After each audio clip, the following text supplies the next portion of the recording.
Thank you for joining Open Mic with Eastern Maine Sports, where today we're going to have a live show. The Major League Baseball trade deadline is going on right now, and things are going on right now. So we're going to be talking about it. I got Fred Yo with me. I got Jeff Hoke with us, and we're going to be talking throughout the afternoon until early evening about what is going on here in Major League Baseball. So looking forward to that. I want to thank everybody for coming out to the card show on Saturday. Colton and Wayne did a great job putting it on. Great idea by Colton, and we raised a little bit of money for the Dexter Athletic Department. So we're happy about that. What's coming up on Eastern Maine Sports? Got a little bit of a break here, but on September 4th, opening night at Dexter High School, the first night football game ever. We'll be broadcasting. It's against Stearns. It's 6:45 pregame. Again, first night game ever. We hope for you to tune in, but better come on out and you can watch it afterwards on our stream as Bonnie Chevrolet sponsoring you're able to get in free. You're able to get a $10 voucher on food. So it's definitely worth the trip. A little bit of a historic night in Dexter as, again, first night game ever in the long history of Dexter football. So come out for a great night there. I want to thank you to our podcast sponsors, Newport Glass, Rouse Garage, Rowdy's Paving, Derigo Nutrition, Hometown Nutrition, Pine State Nutrition, and Hammond Lumber. Thank you to them for sponsoring the podcast.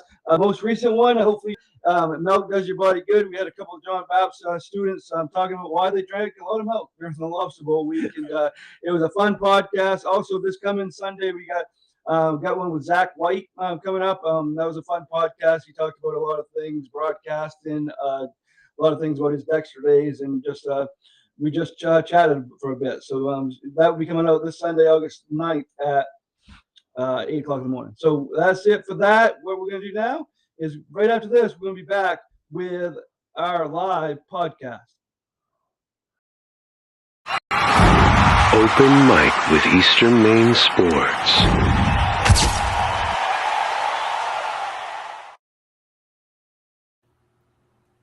And here we are. You see Fred Yo, you see Jeff Hoke, and we're getting ready for this.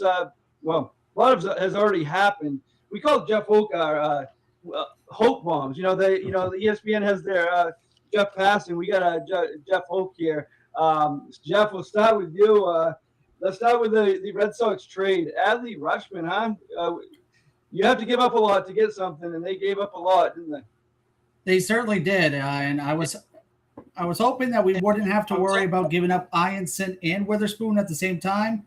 But like you said, you got to give up a lot to get a player of his caliber, and I'm very excited for him once he gets off the IL to come play for the Red Sox. Fred, you got a list of a lot of the trades that have happened so far. Can you maybe talk about what trades have happened already? Wow. Let's see here. I'll start from the top. We got some guy named Scoobo got traded. Some non-contending team in California for some prospects. We also have we do got a break-in one. Yes, Dalton we do. Varsho, getting traded to the Houston Astros, which I think they played tonight, right? So he doesn't have far to go, and you'll be playing against his former right off the bat. So that's to drop that afternoon. We got trades coming in. So now, Fred, just people probably can tell because your shirt, you're in. What do you think of that? I'm interested in the return free agent. Not shocking that he was traded at all. Same with the Gausman trade last night that went to Chicago. Though surprising move by the Jays, getting Serrano from California. There's old school there. The Los Angeles Angels for their number 2 prospect, Arjun Niramala, and a couple other lower prospects, which is interesting. They're buying and selling. I'm very curious with Varsho because he's probably one of the top outfielders that are available. Again, he's a rental, and he'll be probably playing tonight. I don't see a return on him yet. You got anything there, Jeff? Oh, I got something. Yeah. Spaghetti. Spencer Arrighetti. Oh, that's interesting. They're building up their pitching staff for next year, the Jays. Let's see if the lineups are out yet. Probably not. The trade just happened, but no, the lineups aren't out. So that's an interesting. Was that straight up 1-on-1? Medicare medical reviews return. This says this is Mitch Bannon, who covers the Jays. This return will be pitcher Spencer Arrighetti. Actually, that's not a bad return for a rental. Interesting trade there. So I will let you continue. We'll interrupt. Interrupt again if we need to, but go right ahead and list what else has been happening. Okay, so we mentioned Sirianni there that went to the Angels. Joe Adell went from the Angels to Cleveland, which is for prospects. The Phillies went and got Brooke Rainey, left-hand relief pitcher, but also probably one of the top player in Luis Arraez, one of the top trade prospects from San Francisco. The Chiefs, we won't talk about them. Got some guys. Freddie Peralta went to the Rays. Mets prospects back.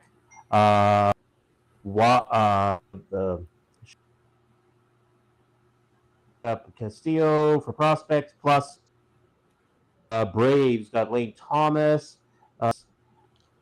Pirates picked up Doval from the Yankees for prospects. Twins got Dean Kramer from Baltimore for prospects. Baltimore's dumping.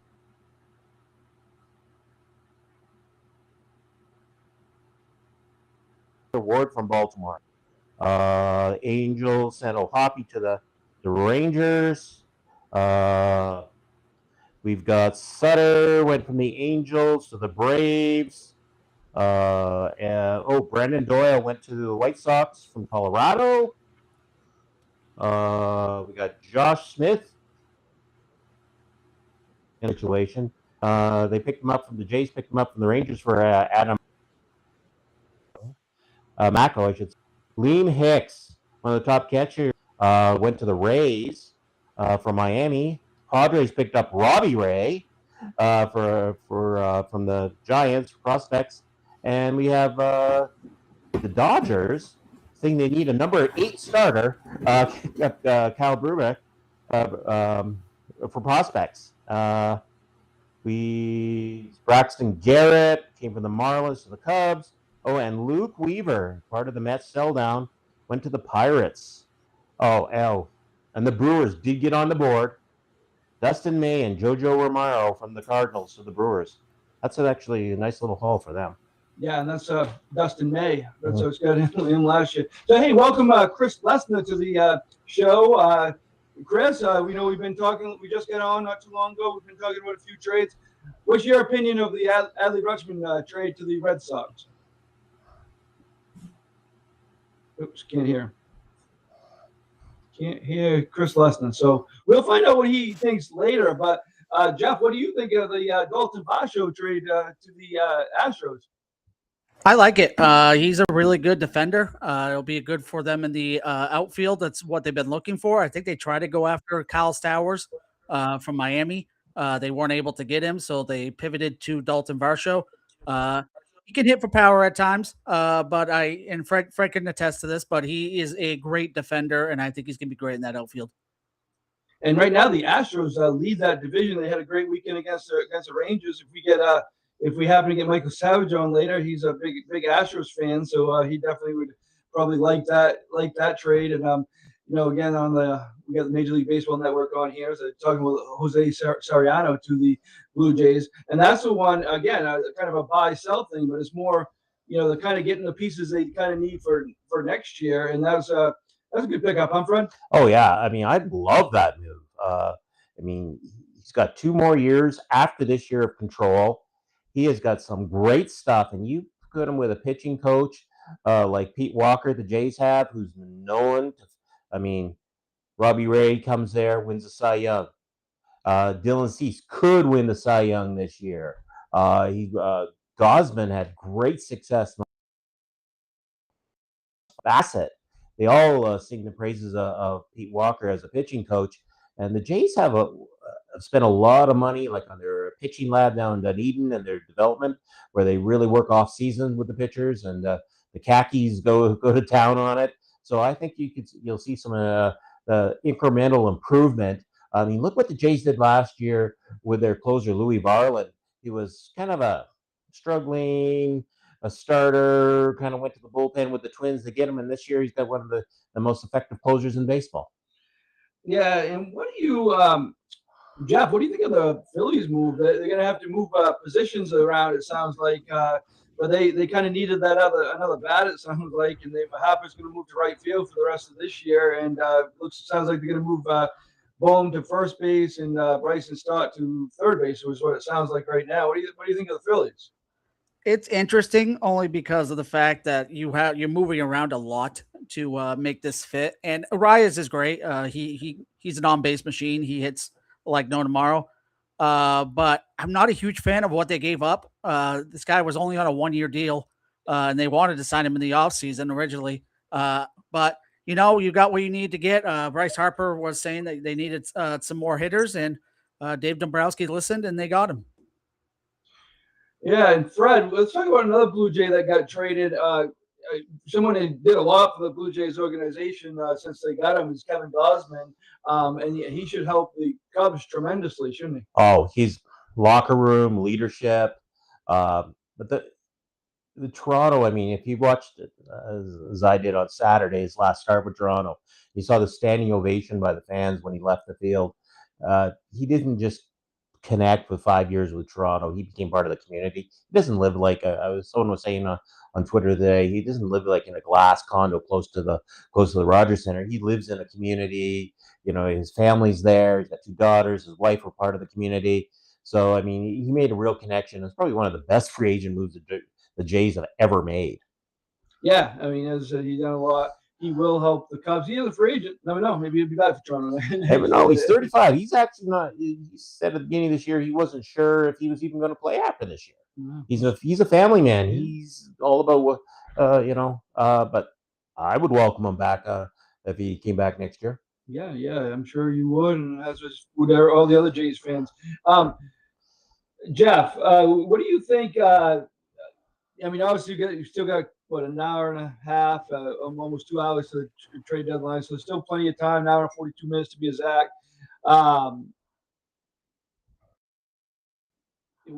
do you think the Red Sox need to do and should do here going forward here in the last hour and a half or so? Oh, well, I mean, I would love for them to get a shortstop, but I think their next big need is going to be pitching. We've talked about it multiple times off air, obviously. Tolley and Bennett are going to be hitting their innings limits here soon, and they're going to be going over it most likely.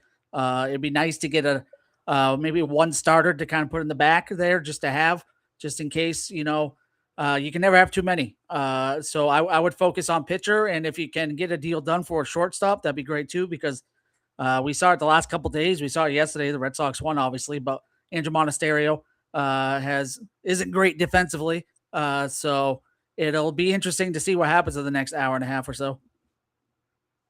Yeah, sure. Well, all these needs, then you're 100% accurate. Is they need this stuff, but they also kind of might know some stuff on guys coming back. I mean, they do have Oviedo and Cutter Crawford and Tanner Houck, and the main name is obviously Garrett Crochet.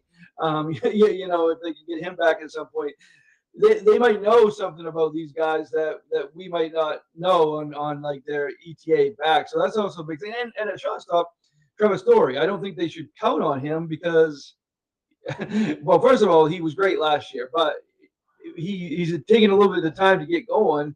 And by the time he gets back in mid to late August, they don't have the time to let him get into the season here. So I agree with you about a shortstop. I don't mind giving up prospects, but I would be really hesitant now to give up Arias after they give it up Bias and Witherspoon and the other deal. So that's another thing. Another player. Let's talk about Robbie Ray got traded to the Padres, the Giants to the Padres.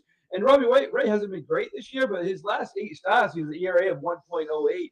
Robbie Ray is a star. I mean, one of the top pitches when he's on, that could be quite a pickup, and a pickup needed because the Padres have been counting on Walker Buehler, and they don't really have a deep pitching staff. So that's a big pickup, isn't it? Like when you say you're counting on Walker, it's in the name Buehler. Stole your line. Yeah, I mean, he's a Cy Young winner. He's Robbie Tight Pants Ray. I have affection from him in his days in the Jays. Left-hander. He's a crafty veteran.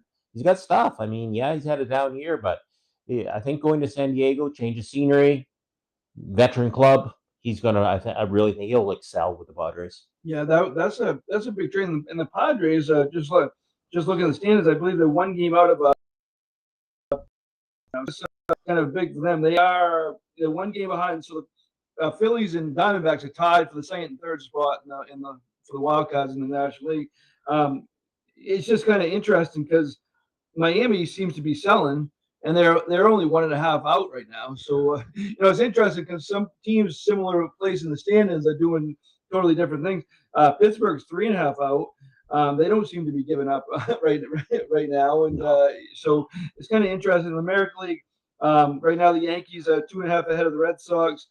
Cleveland holds the third wild card spot, a game ahead of Minnesota, a game and a half ahead of Texas, 2 games ahead of Seattle. I think, Fred, we talked about it a little bit on Saturday, but I think obviously your team, the Blue Jays, along with Seattle, are probably the 2 most disappointing teams so far this year. But I think Seattle's going to still try. They're only 2 games out of a playoff spot, so they're right in the with that roster. They can get in. That's gonna be tough. Yeah, I mean, and they've made some moves to strengthen themselves. They need to get their hitting. I mean, if Cal Raleigh can get going, look out. I mean, Vlad Guerrero, I mean, he hasn't even hit a home run at home this year.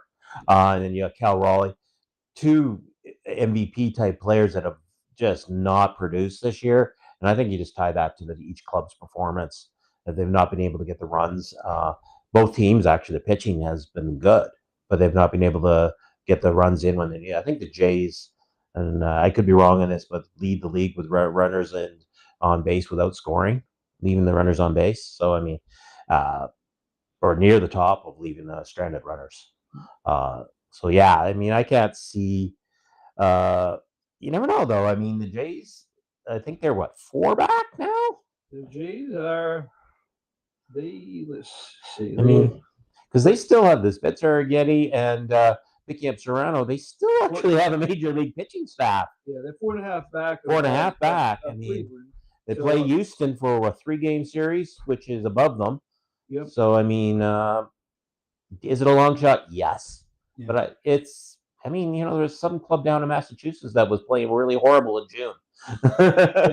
Not anymore. As they went on a 15-game win streak. Now they're on another 5-game win streak. So I will say the Astros, Michael Savage said Varsho does plan on being in the lineup tonight, and the hope is he will be in the lineup against his former team now in the Blue Jays.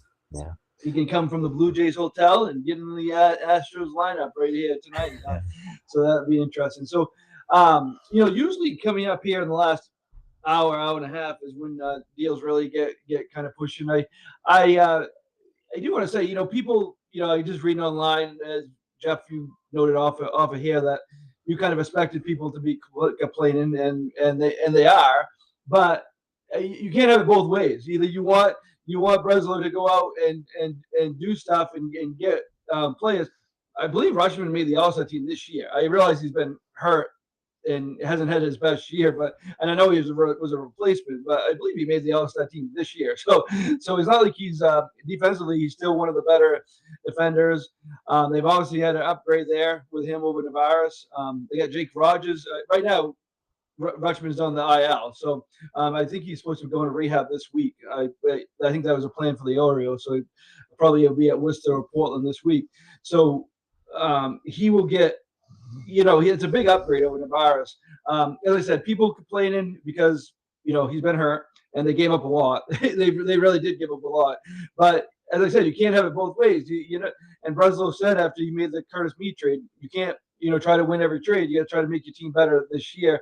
And honestly, Craig Breslow could shouldn't really care about the prospects. He's trying to save his job and have him win this year, and that's what we've wanted for the last few years, and he's finally doing it. So we can't have it both ways, right? Yeah, no, 1000%. And this is probably the biggest trade since the Kyle Schwarber trade, who ironically was on the IL when they traded for him. That was a Chaim Bloom trade, obviously, in 2021. But you got to pick a lane, people. For years we wanted Breslow to be the guy to finally make a move and man up, and when he finally does, we're not going to complain about it. So you can't have it both ways, like you said. And I'm very happy that he got uncomfortable and made a move like this. Yes, and no doubt he gave up a lot. I believe Iason's going to be a star, and I saw him pitch in Portland, and obviously it's a whole different level. But he keeps getting better with every start. He has a lot, and so you have to give up something to get something, though. And they gave up a lot, but that just shows they're trying to win. And even the other trade they made. Obviously, can't predict a guy going to get hit in the wrist and singing it back, but that was a trade that would have help the offense too. Mead was already second in the team in home runs as soon as he stepped in the lineup. So that was another trade where he got uncomfortable. Conley Early is going to have a fine career, I think, and be just fine for the Nationals. But again, got uncomfortable, and that's still going to be okay trade, as Mead isn't just signed for this year. So it's not like they don't have him going forward. So I think that was another good trade, don't you? Oh, 1000%. You have the depth to make these moves, and that's what they did. And Bennett was able to make such a big stride that it made Connolly Early, who was on the IL at the time and still is, more leveraged, and that's what they did.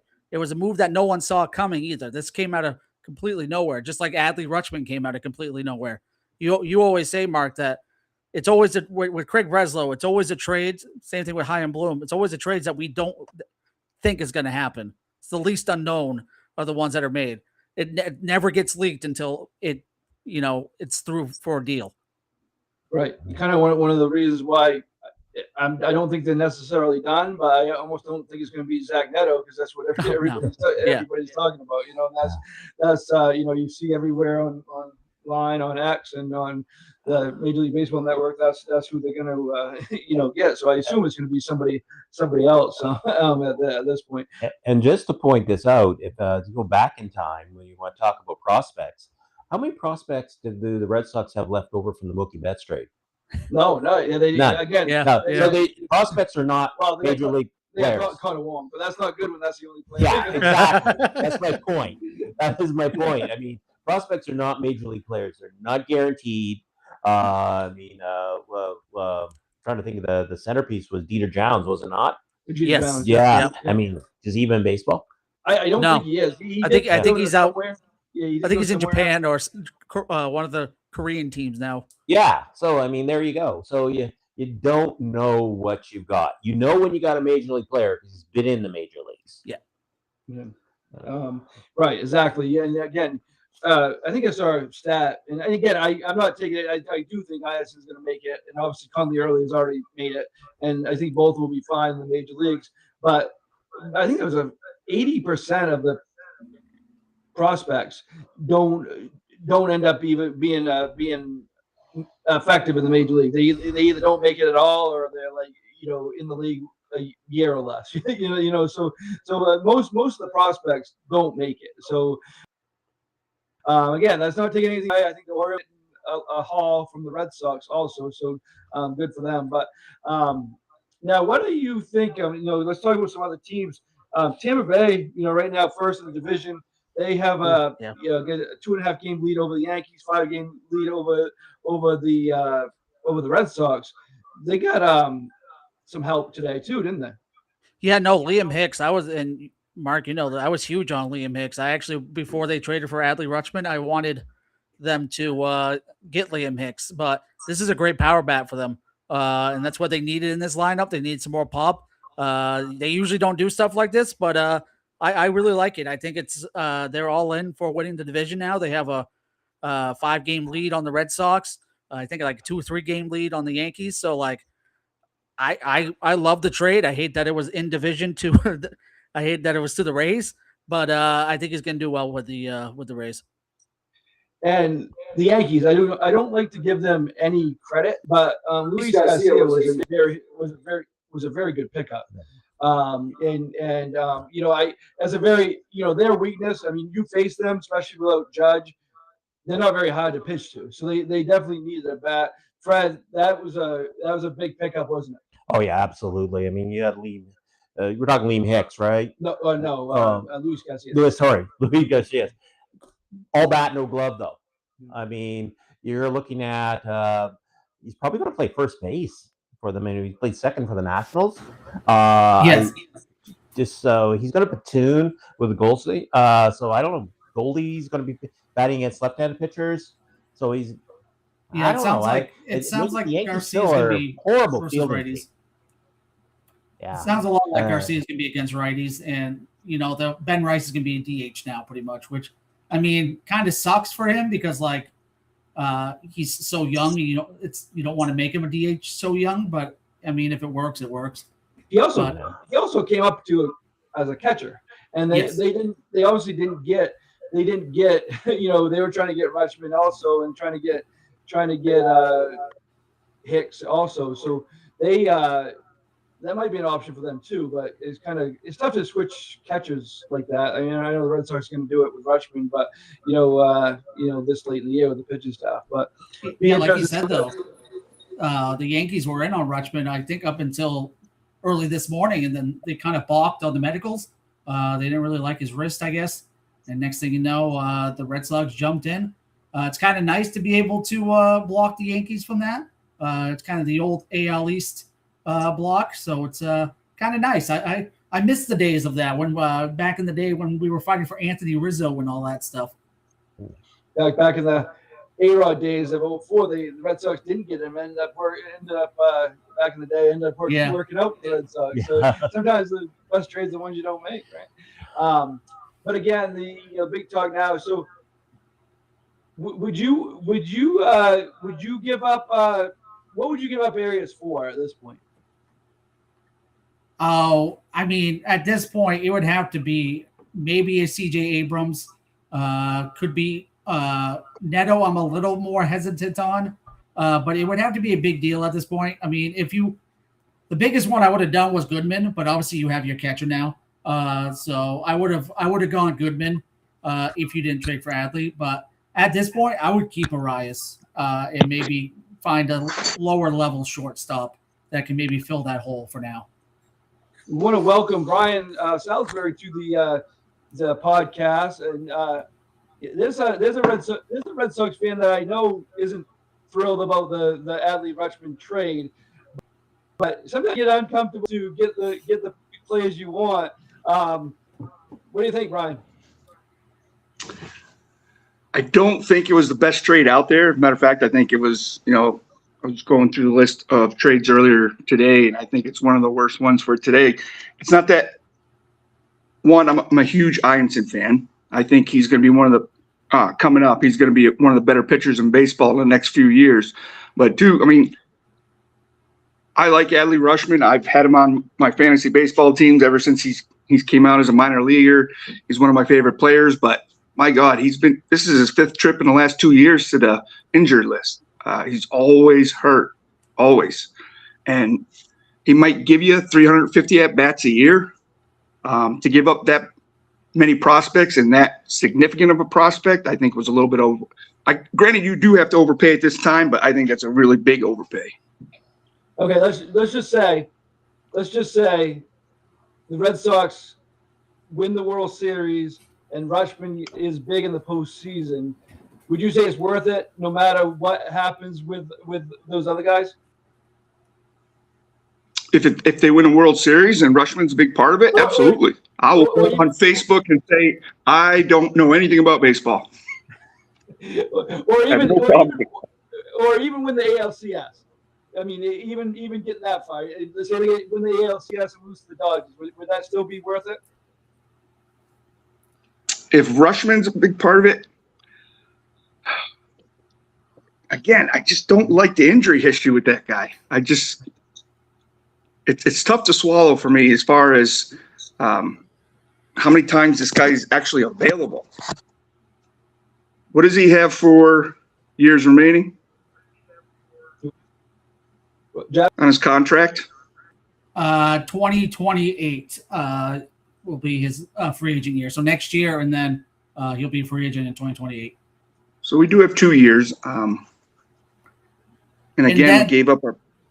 You also have the possibility of, they said, I think if he plays 16 more games down the minors, you can add on an extra year still because he's only at 4 years of. I don't see him sending him to the minors unless the rehab doesn't count. So I would. Yeah, exactly. I doubt it. I doubt he spends any time in the minor leagues. So. The other side of it, you gave up our best defensive catcher. I mean, Narvi was no joke behind the plate. Yeah, they were looking to unload him. Since here, I get it. I get what you're saying, Brian. I just think a lot of people like, and you've been consistent on this. You've been about the trading Iacin and doing this. You've been consistent on this right all along.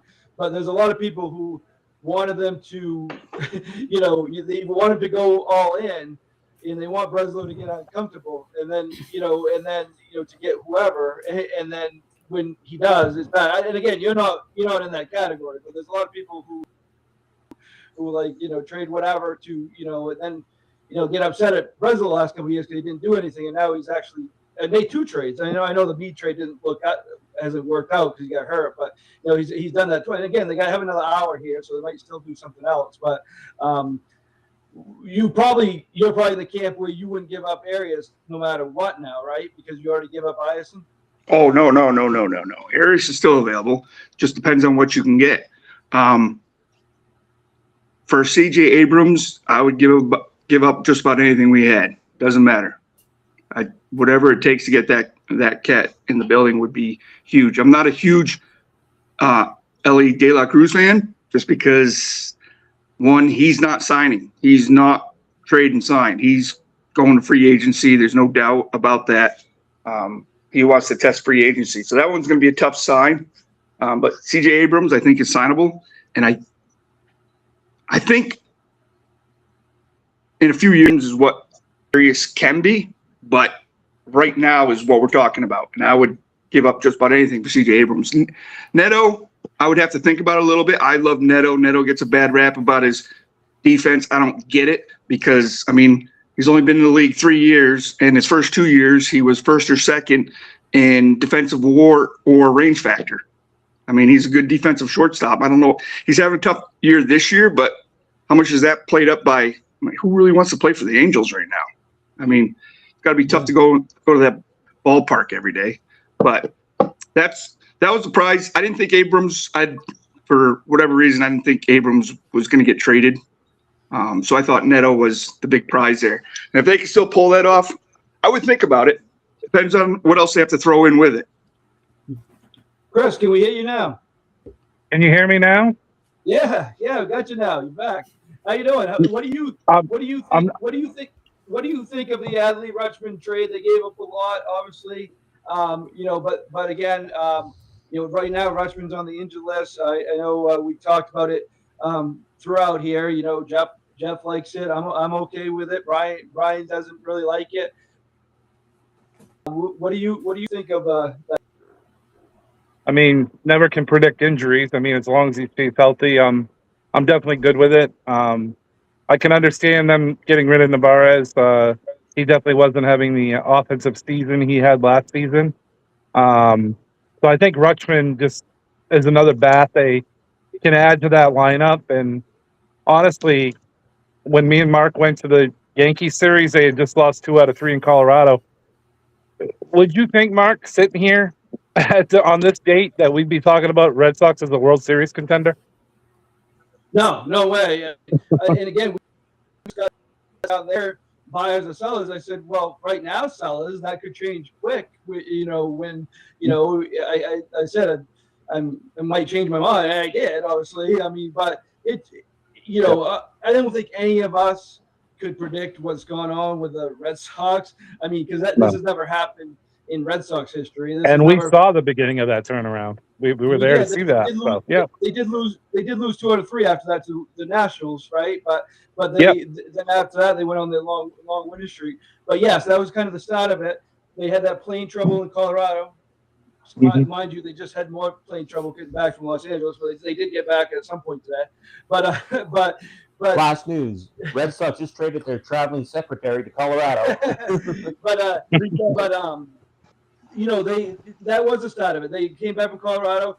Caleb Durbin, the last game in Colorado, broke his finger or whatever, and the next day he's out there hitting a home run off the Yankees' eights. To win the game. And then you got Siegler running into Teal or somebody for the White Sox. The next day he's hitting the game winning a home run. These guys are, guys like Durbin and Siegler have been. They're not the best players in the world, but they're players you need to win, and they've kind of been keys to this. Obviously, pitching's been the main thing, but Durbin and Siegler, because the offense still isn't averaging. I mean, they're still not near the top of the league. They're still, they're just average offense, and that's all you need when you have the pitching that they do. Yeah, but they're doing some of the right stuff. They're bunting runners into scoring position. They're hitting home runs more than they did at the beginning of the season. I mean, they're just coming up with some just timely hitting, and then look at what the pitching has done. It's really unbelievable. I think they have the second best pitching staff in all of baseball, or at least in the bullpen, at least. Yeah, no, and obviously the starters are top notch, and they've done this. Mind you, they've done this without Garrett Crochet, Roman Anthony, Trevor Story, basically without Jarren Duran. He's been out there, but he hasn't done what any of us expect for him to do. And I actually want to go to Duran. I kind of know what myself and Jeff and Chris, Fred's a Blue Jay fan, so he could care less about Jarren Duran. But well, he wishes him well. He's just saying that so he doesn't swear at him. But Brian, I think you think differently of Duran than a lot of Red Sox fans, and I know you. And again, 2024 was amazing, and hit an awesome May this year. But you would you don't want them to trade Jarren Duran, do you? At this point, I don't know if he's ever going to get back to where he was being in Boston. I think that ship has sailed. I think a fresh start with him, with going to a team that doesn't have as much media as Boston has, something like that would be a good Kickstarter for his career, because I just don't see him regaining his form now. Now, would I trade him right now? No, I would wait till the offseason. He still has 2 more years after this year. I'd wait till the offseason, see if he picks it up a little bit, but then you can take your time and investigate the trade scenarios a little bit better than do right at the trade deadline, man. I would just love to be in the MLB office for like the 24 hours of the trade deadline. It's got to be so chaotic. Yeah, and I think they should hold on to him for right now. I mean, I don't think they're going to get much of a return anyways. They really missed out on a chance to trade him last year when they could have had a big return. Right now, just kind of keep him. He's still a guy that can produce, still a guy that can run, still a guy that can play outfield. So just don't know what kind of return you're going to get at this point. Yeah, and blame that on from all reports on Alex Cora from blocking Breslow from trading him last off season, but that ship has sailed. But let's talk about another one that I was hoping the Red Sox would get, and that's actually on the TV right now. Luke Weaver. So let's go to you, Fred. So it looks like the Pirates, even though they're 3 games out right now, or whatever, 3.5 games out, looks like they're biased, huh? they're all in. And remember, who's leading the National League in hitting right now? What else? The Pirates. Yeah, Pirates. So if you look what they've acquired, I mean, Weaver they picked up. They had the ball the other day they picked up. They're strengthening their bullpen. They're going a little bit old school Royals. Trying to. I mean, they might have a starter or two you might have heard of as well. Yeah. But they, I don't know. They could be the sleeper in this. I mean, in a short series, do you really want to go up against that Pittsburgh pitching staff? No. Now you got Weaver and Duvall coming out of the pen. You got O'Neal Cruz, one of your best players is on the IL. So is he a best player? Yeah, he's one of their better players. I think Brian Reynolds is a Yeah. But he's a good player though. Yeah. Yeah. He's a good player. I feel like I'm missing another acquisition by Pittsburgh today. You know who really likes Duran is the Padres. I'd be surprised if he doesn't end up there. Yeah. And, and if you do trade him, it would probably have to be a buy for a buy. Yeah. Two teams buying, that you get something from them. But also a lot of that depends on the health of Roman Anthony, and it sounds like he may be back this year, but it may not be anytime soon. And so you kind of need somebody. I mean, I would be fine with Christian Campbell the way he's hitting right now in the minor league, but you don't want to rush him back up either. So you guys made good points. Duran, as much as all of us talk negative about him, he does still bring up positive, with his. I mean, defensively, he doesn't have much of an arm, but he's better than O'Sheeter or Campbell or anybody else they could put there at this point. So I mean, if you don't, you're not getting Roman Anthony back to September, you're putting a big risk if you don't have anybody to replace. Because I was at a game last week or whatever.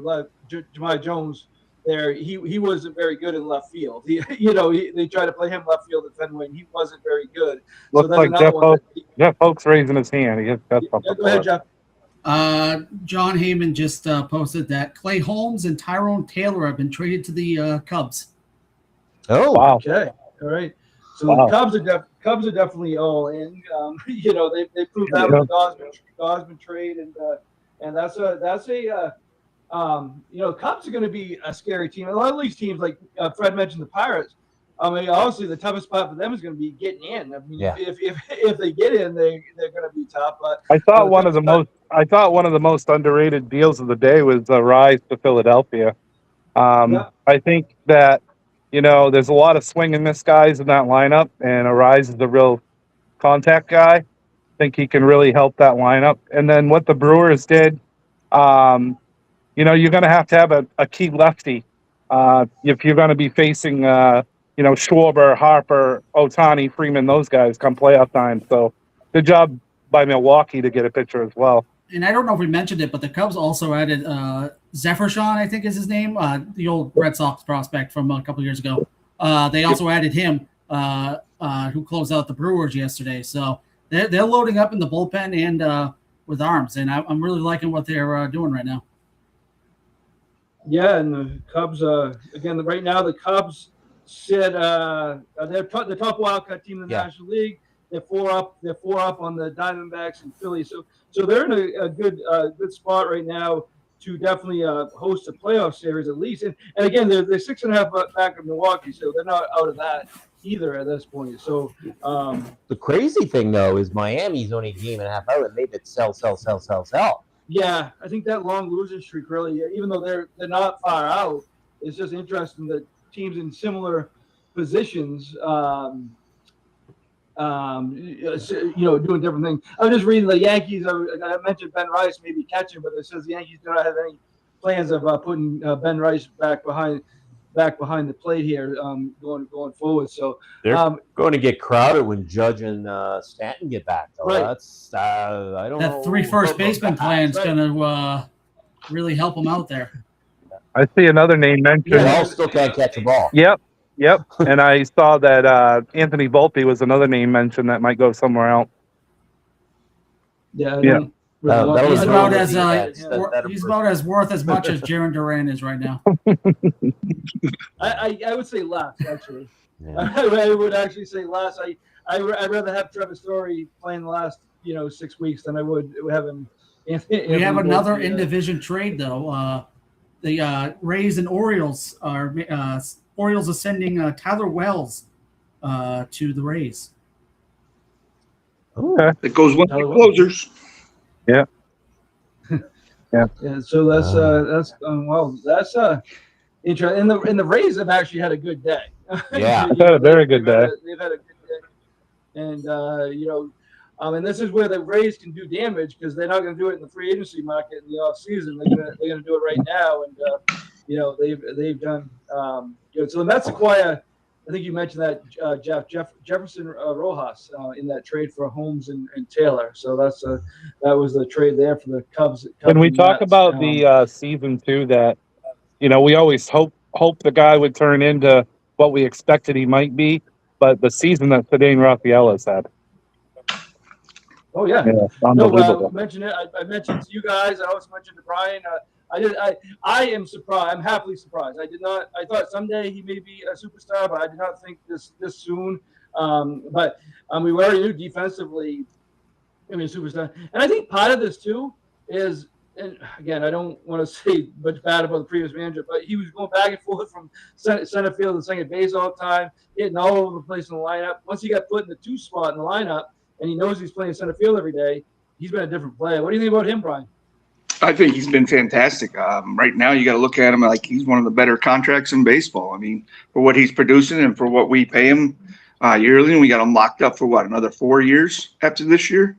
If the fear is, though, I mean, if you've been following the Red Sox and following Sadan for a while, this is kind of his MO. He's very streaky hitter and goes off on a tear, carries the team for maybe a month, and then he goes right down the tubes. But this year, it seems like his fall off when he's not really hot isn't as bad as it has been in the past.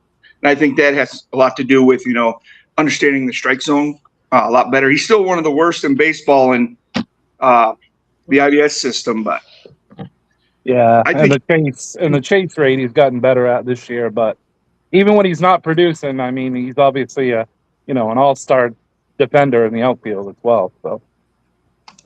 Chris Cotillo also saying the Red Sox have made Marcelo Meyer available, possibly for pitching.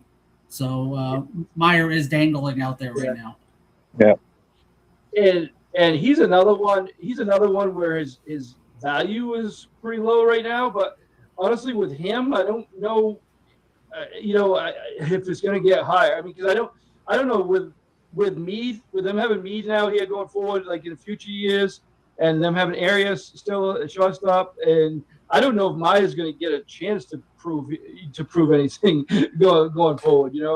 Brian, your internet got bad there for a minute, so you were in the middle of talking there, but your internet got bad. So you were just saying about Rafaela's plate discipline, I think. Yeah, I was just talking about my big fear being that he's a streaky hitter and he goes hot for a month and then he goes right down the tubes for a couple of weeks after that. But this year's fall off hasn't been that bad. But as you guys said, like even when he falls off, his defense, I mean, he's the best, as far as I'm concerned, he's the best center fielder in the American League. I think he's been huge this year. It's just a great contract for us right now. Yeah, it's a great contract. So again, can't be expecting anything more, from what he's given. So. But the thing with Meyer, you got to remember, is he's only 23. Oh, that's very enticing to another player. He's just not far removed from one of the top prospects. A lot of people and experts think the Red Sox brought him along too quickly. I kind of disagree, but I think, he's still got a lot of value out there.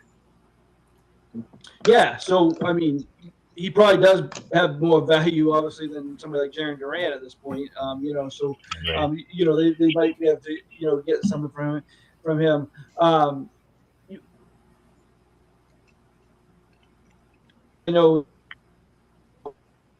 another half hour, 30. Like position wise, don't need to name names because we have no idea. Obviously, what position would you prefer the Red Sox to get right now? Like if they only get one more player, they obviously already got a catcher. They've obviously everybody's talking about second base, shortstop, left fielder, starting pitcher, relief pitcher. If they only get one thing here going in this last hour, what would you say? I would have to say pitcher.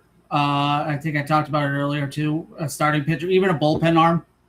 I'd take anything pitching wise. I think we talked about Evaldi earlier. Getting him back possibly would be a nice addition to the starting five, just because you got Bennett and Tolley who are going to be over their innings here soon. You don't know how they're going to react to that at the end of the day. So I think pitching should be your next big move if you're able to make a move here within the next hour. Yeah, and I said to you earlier, Mark, is that, I said pitching was one of the most, in the postseason, what happens? Good pitching beats good hitting, and it happens every year. You can never have enough pitchers, especially going into postseason. Well, even last year, as bad as the Red Sox were hitting, if they had more pitching depth, they probably would have beat the Yankees in that series. They had obviously Bayo struggled in his game, and Cora didn't trust him, which I can't say I blame him at that point. but the lack of pitching depth once Giolito got hurt really showed. Now this year they seem to have more pitching depth, but if get another arm, you might be able, you might need that. What if Suarez is down or Gray's down or Pablo Saldivar all of a sudden blows his arm out. yeah, right. You Yeah. get these guys down. Brian, what would you say if they only could get one thing here in the last hour? For me, shortstop. At this point, where they are as far as building a team, they do have a lot of young pieces in place. I mean, we're going to have to replace a few guys here and there in the next few years, but we got for the most part, a very young team. So if you decide you're going all in, then go all in. I mean, I would try to go get Neto, see what we have to give up for him. That would be my first choice. And then if Story comes back, slide him over to second. Because it seems like the Red Sox have lost faith in Story. But I still have faith in him as far as when he comes back. If he's not the focal point of this offense, like, having him bat 7th or 8th down in the lineup, I think could benefit him. So I haven't given up on him yet. But Mark, I have a question for you. I've heard a few things that there's a chance Houck might be back this year. Any truth to that? I think he's throwing right now. Actually, I think I've heard from Chad Tracy that he's actually throwing. That's a name I mentioned earlier. They have pitching coming back, and that's the thing. Obviously, I agree with everybody that says get another pitcher for depth, but they have Oviedo, they got Cutter Crawford, Tanner Houck, and obviously Crochet hopefully at some point. But I think Houck out of those pitchers is the closest. I think they would probably put him in the bullpen if and when he comes back, and I think that could be another big piece. He was an all-star. I mean, I was about to say he was lights out last time. yeah, he was an all-star. I mean, Who were we talking about? I'm sorry, I missed it. Jeff. The Yankees. Ken Rosenthal reports that the Yankees are working on a trade with the Giants for Heliot Ramos. I was kind of hoping you say Rafael Devers. I don't know why. But There's a pause for a reason. I was hoping you guys would catch on with the Rafael Devers there for a second. I was hoping. Back to Tanner Houck. Yeah, he was an all-star. He's one of the best arms, around. Again, but a lot of times when people come back from surgery, they're even stronger when they come back. Comes back in September, gives them a month of lights out of the bullpen. That could be a big addition. So, yeah, that's a good point, Brian. I mean, we all mentioned we want them to get pitching depth. And, again, that is needed in the postseason. We saw it last year. But they might have that with just the people coming back and stuff. So what we're going to do right now, though, we're going to switch over to Fred. Brian, I don't know if you know, but you probably can tell by his jersey. But Fred's a Blue Jay fan, but he's from Canada, so he has an excuse. So what would you want the Blue Jays to do in the last hour, Fred? Well, they still have Beaver. They still have Springer. So Springer's a 10-5 guy. He may not want to move. But he did say he'd go to the Red Sox. And there's rumors of the Astros interested as well. And he has a home just outside Tampa as well. So there's all kinds of spots there. He's a right-handed bat with power. I think the Jays can get something for him. Everyone wants a right-handed bat with power this year. Especially he's been hitting it. I think his last at bat on yesterday was a triple. Just to showcase him. But I would like they're doing the buy sell. Arrigetti's just got him for Varsho. He's good till 2029. Same as Soriano and so they get Gosman. They picked up a couple of defensive first minor leaguers, shortstop. I would think the Blue Jays are going to. It's pitching. They want depth. So if you've noticed, the big leaders they got are all starting pitchers. They don't have a lot of starting pitching depth in the minor leagues.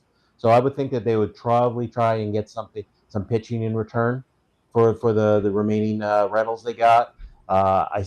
Beaver's probably got a little bit of value. You're not going to get a top flight from him, but Springer's going to get the best value left. I don't think they're going to trade Hoffman or Rogers out of the pen. They're controllable for next year. And if you think of every year, they say, well, they're paying X number of dollars for Hoffman or X number of dollars for Rogers. You know what? Every year, the salaries go up. That's going to look cheap next year with they'd have to pay to get their replacement. True. So I think they hang on to the bullpens. And, I'm just looking at the standings right now. So Texas, selling, are ahead of the Jays.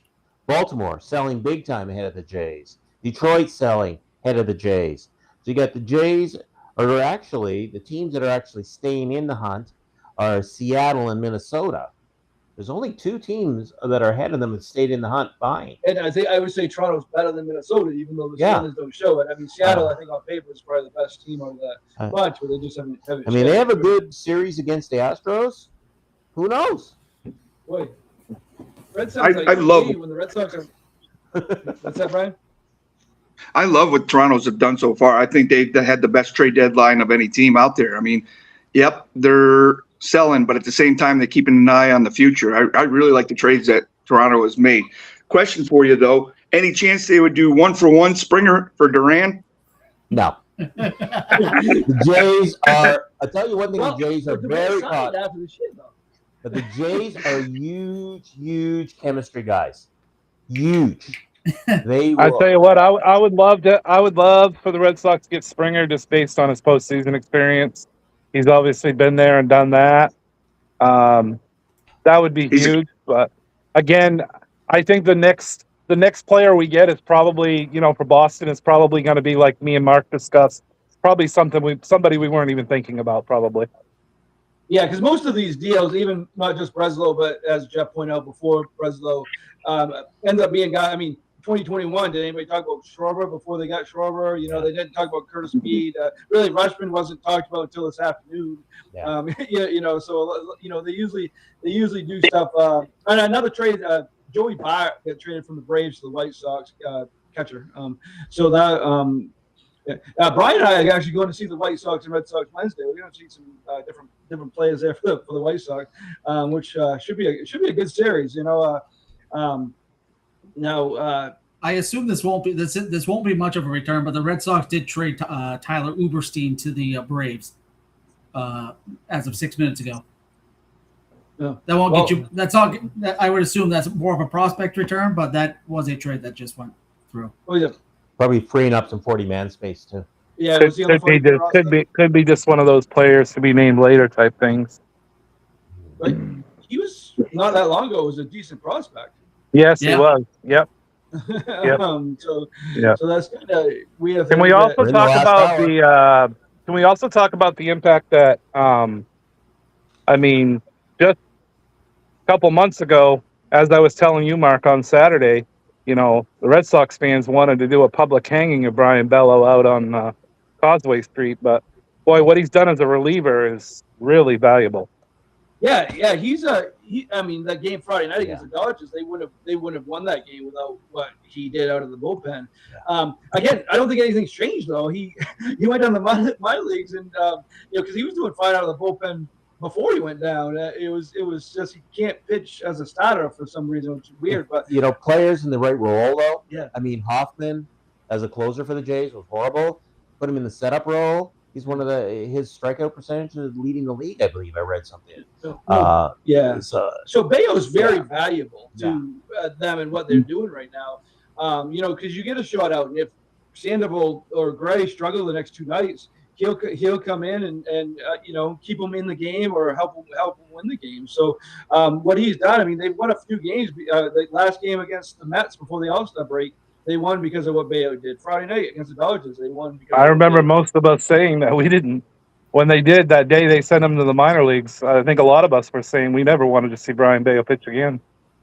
I know most of the Red Sox fans were. Yeah, but but stuff wise, he's right up there. His stuff has always been top notch.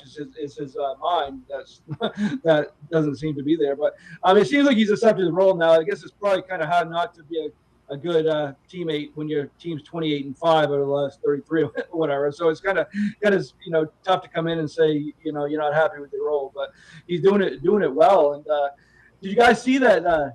Dustin May got traded again in this trade deadline.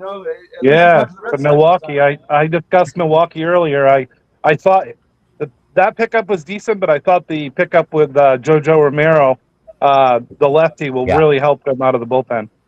I'm with you on that one. Jojo Romero is a very good lefty. They're stacking up with lefty relievers. They got Alan Ashby there. I mean, they got a sneaky bullpen. Again, like I mentioned, facing Philadelphia with Schwarber and Harper, and then if you get to the Dodgers with Ohtani and Freeman, I mean that's going to be big having those lefties out of the bullpen. And let's talk about the Dodgers for a minute. I don't like talking about the Dodgers, but they, everybody talks about the ruin of baseball. First of all, they're not. They're doing things that's more than them. But let's not forget, yes, they won 2 World Series in a row, but 2 years ago they won the World Series because Garrett Cole didn't cover first. And last year they won because IKF didn't know how to run the bases. So, I mean, if 1 or 2 of those things went different, we wouldn't be talking about the Dodgers, ruining baseball right now because they would have won. Good. Of course, you need some luck to win a World Series, but but the last 2 years something happened in both those series that could have changed it. I'll probably be wrong with the number on this, but I've heard this quote that last year 10 things had to go wrong for the Blue Jays to lose the World Series, and 10 things went wrong. Everything from a defensive substitution mid at bat. There was that when the swinging bunt, I believe it was that just was blasted and somehow Max Muncy grabbed it. The leadoff that wasn't at IFK, 12 more inches. That's all I asked, 12 inches. You just numerous things. I mean, even Hoffman giving up the home run. He was saying I was starting to think about Ohtani coming up rather than the number 9 hitter. Yeah. It's like so everything. And again, 2 years ago, I'm happy the Dodgers won 2 years ago because they're playing the Yankees. But again, Cole didn't cover first. Judge missed a pop up. Yeah, they things. Again, so the Dodgers unbelievable roster and good for them for building what they got. But they're not unbeatable come postseason. I mean, they could be beaten nationally. They could be beaten the World Series, but. So I guess we can go there. Brian, what do you think? The Uberstein deal was a 1-for-1 Eli White outfielder for the Braves coming He's pretty good play. He's a major leaguer. Yes. Yep, So swapping 40-man roster spots at that point. Both were on the 40-man. Okay. Yep. But so he might be like up this week. I mean, I don't know if they're going to send him to Worcester or not, but is he better than you think he's better than Jahmai Jones? Possibly. I don't know. It's an interesting trade. Once again, this is a trade no one, we all think of all these trades, and obviously Eli White, who no one really knows about, they're just making trades under the radar, and I'm intrigued by it. Yeah. Fun. Yeah. I mean, I am too. I was just looking at the Athletics big board trade board that they before the deadline they came out, and like the top 10, number 1 is Skubal, he's traded, but number 2 CJ Abrams still there. Zach Neto was number 3, still there. Mason Miller number 4, Joe Ryan number 5, Hunter Goodwin number 6, Jackson Holiday number 7, Serrano he's gone. Reed Detmer's still out there. Adley Rushman was 10, so he's obviously gone. Bernardo Lopez is still there. Xavier Edwards, Suzuki from the Cubs, Sandy Alcantara, Isaiah Pedreas, Gosman's gone. Casey Mize has not been traded yet. Yeah, and the Tigers are another I team, mean, even though they traded Casey Skubal, Mize are not. Yeah, I was gonna say I'd be extremely happy if the Red Sox didn't get a shortstop. If they could get somebody like a Ryan or a Mize, boy, that would be so happy if they did that. Kind of pay back for what happened last year with. Yeah. So Eli White this year, I'm not overly impressed, but either was Jahmai White when he came to town. But he's hitting 233 with 5 homers and 17 RBIs, and not a great 691 OPS. But he's the right-handed bat. Kind of similar to Jahmai Jones. Actually, he definitely wouldn't play a lot if he was on the team, but might be another piece against left-handers, and it gives him options. With Jahmai Jones and stuff. And another player we haven't mentioned, I'm not a big name, but another player the White Sox picked up earlier is Brenton Doyle from the Rockies. Good defensive outfielder. Yeah, good defensive outfielder. And Taylor Ward went from the Orioles to the Mariners. So the Orioles are definitely unloaded. Right now.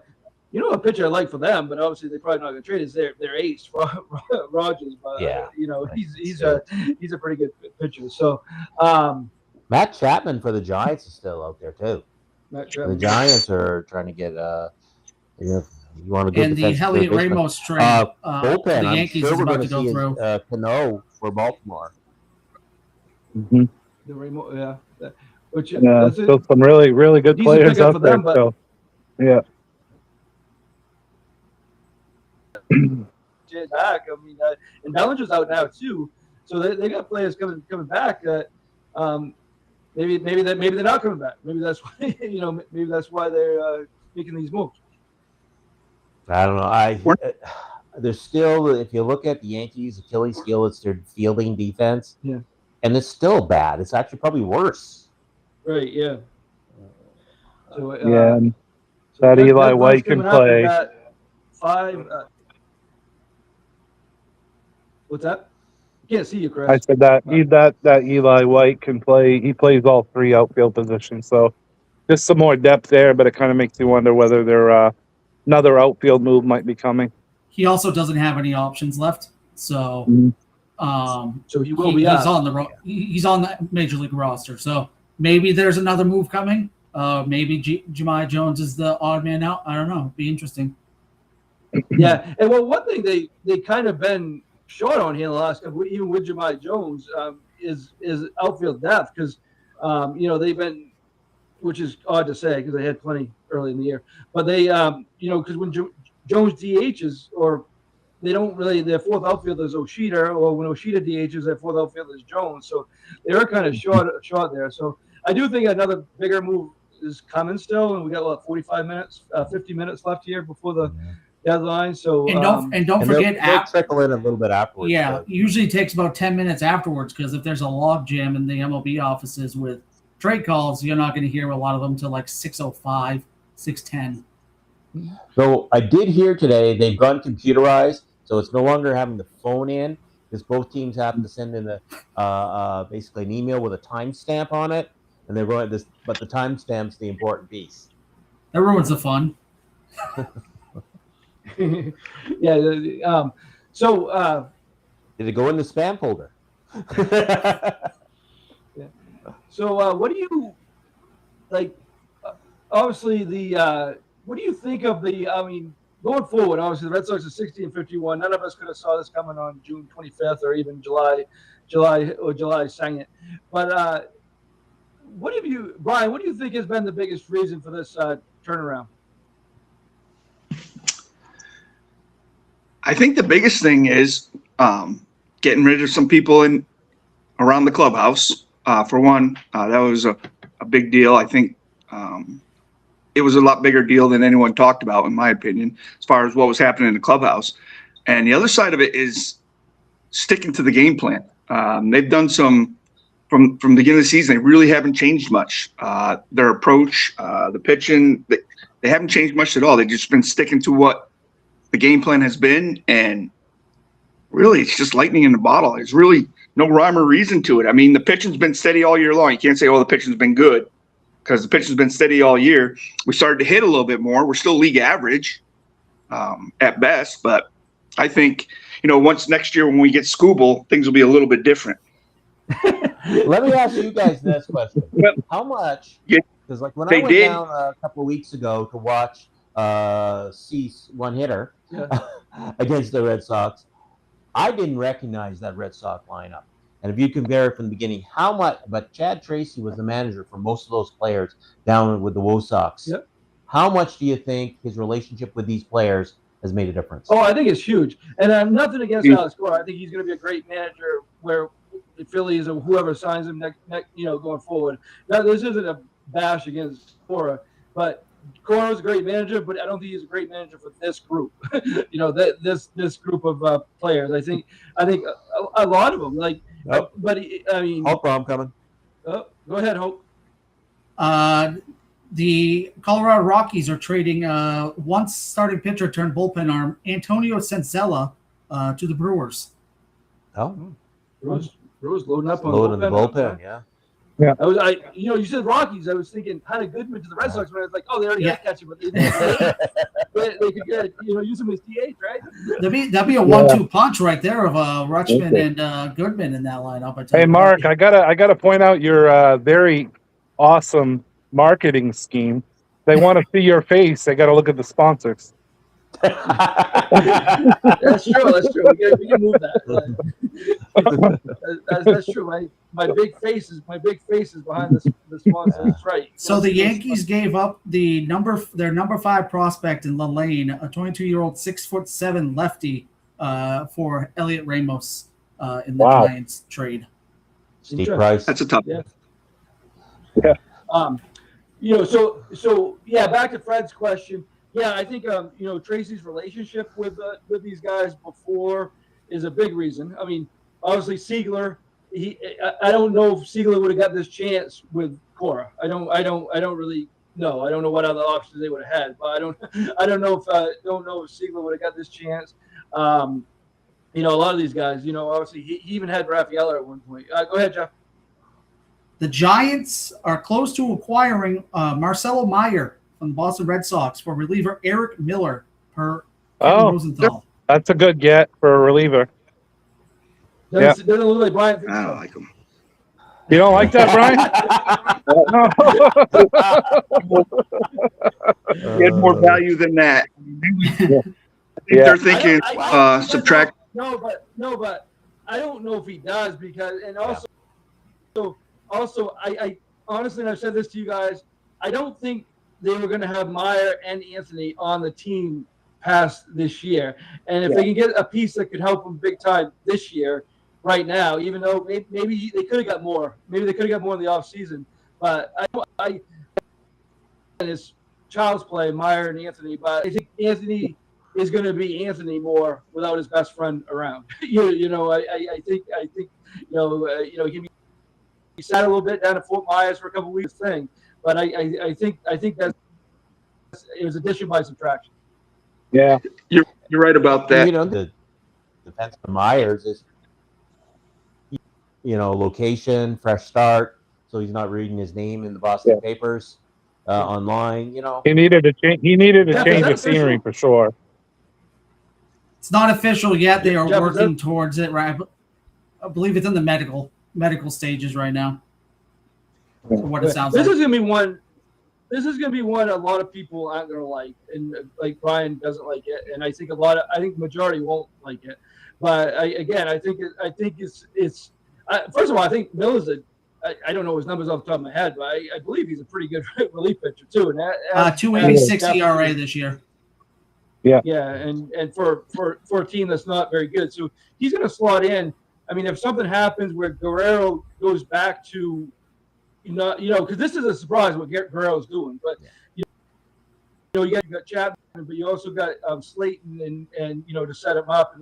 And I know you love Greg Weissett, Jeff, but he's been doing a decent job too recently. But you can't count on him all the time. No, you can't. I can never count on him. Don't worry. I said the other night, how amazing is it that he's become such a weapon, Guerrero, at 35 years old? Really kind of incredible. Yeah. It is, and he's come out of nowhere. Part of that was, I guess, in the off season, he spent instead of baseball classic, but he wanted to get ready with. He worked out with Chapman, and you can see Chapman the way he's built at his age, and I think that's a good person. I mean, maybe not off the field, but a good person to kind of role model yourself with on the field. That's for sure. Well, how many players have gone over to the Japan or Korea and come back lately? Yeah, and just been different players. Yeah, definitely. So again, I think Jeff, you might want to turn off X tonight because you're going to see a lot of outroar in that. I think in that. Oh man, I've already seen it for Adley Rutschman. It's not going to be anything different. So, but Jared Carabel's what? Carabas, So again, I think they're looking to get. of Meyer again. I think Meyer's going to have a decent. What you guys said about the change of scenery will be good for him. It's fine. I think he's still a great prospect, and as Brian pointed out, he's still 23 years old or whatever. So you can't. Right here, that's on the screen now. So, for reliever Eric Miller, so I don't know. I just think they're trying to win this year, and Miller is a piece that could help them do that. As is Rutschman. I get a message. This is Bye-bye. this is the hardest. Maya. Craig Breslow has gone at a trade deadline, and maybe it is because he knows his job's on the line at the end of the day. But I mean, this is the ballsiest he's been, giving up prospects for people like Adley Rutschman and a high-end guy that used to be a high-end guy, but for a lefty reliever who's been very good. And it's nice to see him finally believe in the team and help the team become better and hopefully make a run, even more of a run down the stretch here. He's kind of like making do with basically what he said he was going to do at the beginning of it, and he's finally making some of those things true now. Yes. Yeah.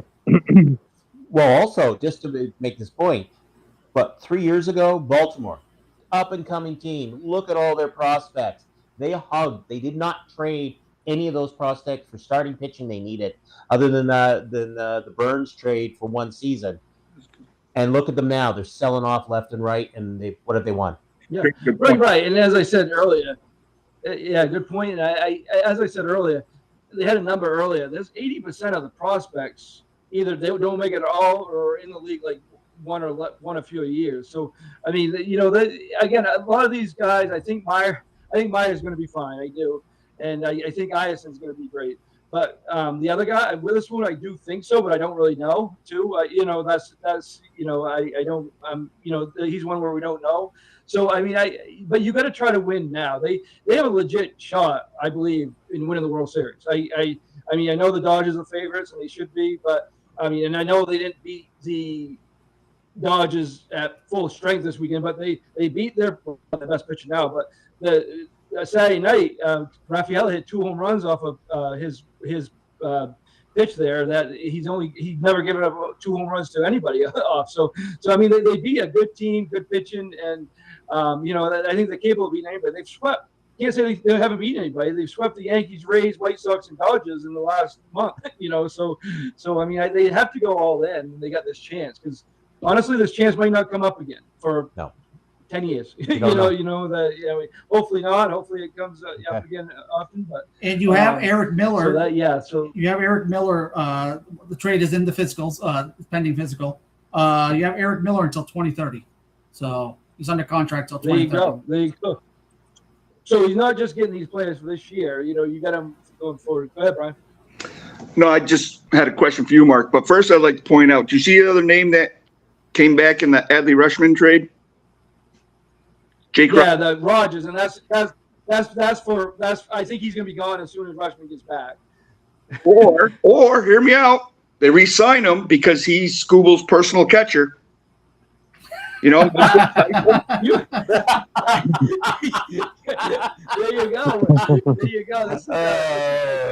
heard it here first. But my question is, what's your plan for short and second? And don't you dare say Romy. What's that? What's your plan for short and second? Don't say Romy. Story and Siegler. You think Siegler is going to stick there the rest of the year? I do. I even if he hits 200. The energy that he brings has been the reason. One of the reasons. Curtis might come back. Yeah, Curtis Mead. Yeah. But he probably won't be back till late September or playoffs at this point. So, but I think right now, if they don't make any other moves, I would think it would be Story and Siegler would be the plan. Well, Monasterio until who's not very good defensively. That's Tony Siegel. Get it right. Tony Siegel, but I do think he's Siegler. I'm perfectly fine. Shortstop is more of a question, but even if they needed to bring up Chang, defensively he was as good as we've seen in a while at shortstop. So I wouldn't mind taking less offense for his glove either. So I just love this team. Not only the young guys, but like getting Wilson Contreras. What that guy does makes me want to run through a wall. Honest to God, really does. Yeah, yeah. Guy's unbelievable team leader. Unbelievable team leader. And another option, Brian, at second or short, and I don't really maybe agree with this 100%, but Franklin Arias is not that far. I don't think they're that far. I just don't want him to rush. I just don't want him to rush him, because obviously they did that with Campbell and Meyer, and that kind of backfired, on both of those guys. But and again, I didn't think even when they brought up Campbell, I thought after his great April, I thought that was great. And Meyer, I didn't think they rushed him, but they obviously did. So I just don't want them to make that mistake. Here were That the was Red my Sox. thought. Yep. And they were just showing on the screen the Red Sox playoff chances. Opening day was 61%. On June 22nd was down to 8%, and today it's 86% for their playoff chances. Yeah. Yeah, I don't think it'd be a big deal if they called up. We're almost to the half-hour mark. You don't think it's a risk? No, not at all. I mean, if you call them up in September, I mean, how many minor leaguers get called up in September, just to help out, the stretch of the season? It's not a big deal. It's not like there's a lot of weight on him to produce. He's just here to help and support and fill in whenever he can. I think, though, they don't have the expanded rosters to 40 anymore. You only can call up 2 guys in September. But I think if he comes up, they plan on playing him like they did Bogarts in 13 or whenever they did. And I think, I think if they do call him up, I think they plan on playing him somewhere. And that there's a reason why he's playing second now too. So that could be another option too. So, so that could be an option too. I like Trevor Story. I just don't think you can count on Trevor Story because if he plays like he did last year, they don't really need anybody else. You put him, they're fine with him. But he's injury prone, obviously, and he takes, even when he is healthy, he takes a while to get going. Yeah, that's now 5 out of the 6 first-round picks now that our GM has traded. 5 out of the 6. 5 out of the last 6 first-round picks. Let me ask you, in 2004, how many first-round picks were on that team? For the Red Sox? Yeah. I would have to look it up. I'm thinking, I'm just going over my head, and because Nomar was traded at the deadline, Yeah. I don't think there was any. Yeah. Maybe Lester? Was he? Well, Rutschman was a number 1 pick overall. Yeah. Mhm. I mean, But so no team, I mean, yeah. he was a number 1. So yeah, that's he was the first overall pick. But you're right. I mean, they built that team, and Thiel made the trade to because they needed to fix the defense at the deadline. Exactly. That's why they made that trade. And the best player in that trade left Boston Right. in Nomar. Yeah, And that doesn't, exactly. so. So I guess thoughts, Jeff. I know you're leaving here in a second, so I want to get. You got something? No, I just was looking up because you said my name. Oh, yeah, no. I know you said you had to head out here at 5:30, so I just want to get kind of your thoughts on what the Red Sox have done. They still could do more. There's still a half hour left, but what do you think about what they've done? I do like what they've done. I think they've improved in the areas that they need to be improved in. Did they give up too much for Adley Rutschman? Yes, and like I said, I was hoping for either one of Ianson or Witherspoon, and my hope was Witherspoon would be in that deal, not both of them. But, I mean, to each their own, and nothing you can do about it now at the end of the day. They upgraded in their bullpen with another left-hander, which is huge. Now, if all goes well, you got a logjam in the outfield now, obviously. You traded for Eli White. So it'll be interesting to see what happens with that. I got a gut feeling, and Carabas said the same thing just now, that I think there's going to be a buzzer beater trade by the Red Sox. I don't know for who, and I don't know for what, but I do think there'll be a buzzer beater trade. Hey, you got nothing? To change it to, we're changing our TV to Nesson now. To see that. The good show. But, the good show is on. Do they Tom Karen have a show on? Does he? Yes. So So that's what well, if you have to go, that's fine, Jeff. But thank you for your input. If you can Yeah. stay, that's great too. But I'll stay for another 5-10 minutes, but then I got to step away. because you might be Jeff Oakley, you're out Jeff Passan. I don't care what they say. So Hey, $19 for a T-shirt on this one. yeah. I mean, hey, I'll tell you so what, I was Brian, happy. I was happy that I ended up being happy at the end of that when they won the World Series, obviously. But I'll admit it, I cried the day they traded Nomar. Oops. I was so upset. Yeah. I missed what you were saying. You were broken up. I think you said about Nomar. You cried. Yeah, oh yeah, I cried the day they traded Nomar, but I was happy when they won the World Series. I did too. You know what? Yep. I liked Nomar, but I was excited. I guess I was a fan then, like I am now. Like I always think of the opportunity because I was excited because I knew that they wanted to fix what was broken. And and that's Nomar that July 1st. I don't know if you remember, but they had a game at Yankee Stadium, and Nomar, everybody, it was a big game, and everybody was on the top step of the dugout, and he was on the bench. I think that was the last straw when he was on the bench and not kind of with everybody else on that day. Talk bad. It was great. He was on the broadcast the other night for a little bit, and that was great. And he talked about his Red Sox days and all that. So, Brian, You know, and I think another thing. What do you? Yeah, sorry so about that. Go ahead. Oh, I was just gonna say about Oh, now he's froze. the only thing really, negative about the down season as well with Jarren Duran is his attitude. They definitely can't have that reflecting on some of the younger players. And I don't think I do think it's different than the Rafael Devers attitude because I do think I think Rafael Devers was telling Christian Campbell not to play first base and not to do stuff and he was refusing to do stuff. And I get what you're saying. You can't be yelling at Contreras or Epperson, when a shot pop-up goes to left field. But go ahead, Hope. I'll walk away on this one. Foster Griffin of the Washington Nationals got traded to the Cleveland Guardians. Ooh, Good pickup for them. Wow. that's a great pickup. Depending. Yeah. Yeah, that's a What's he got? He's got like a With a 13-2 record or something this year, something like that.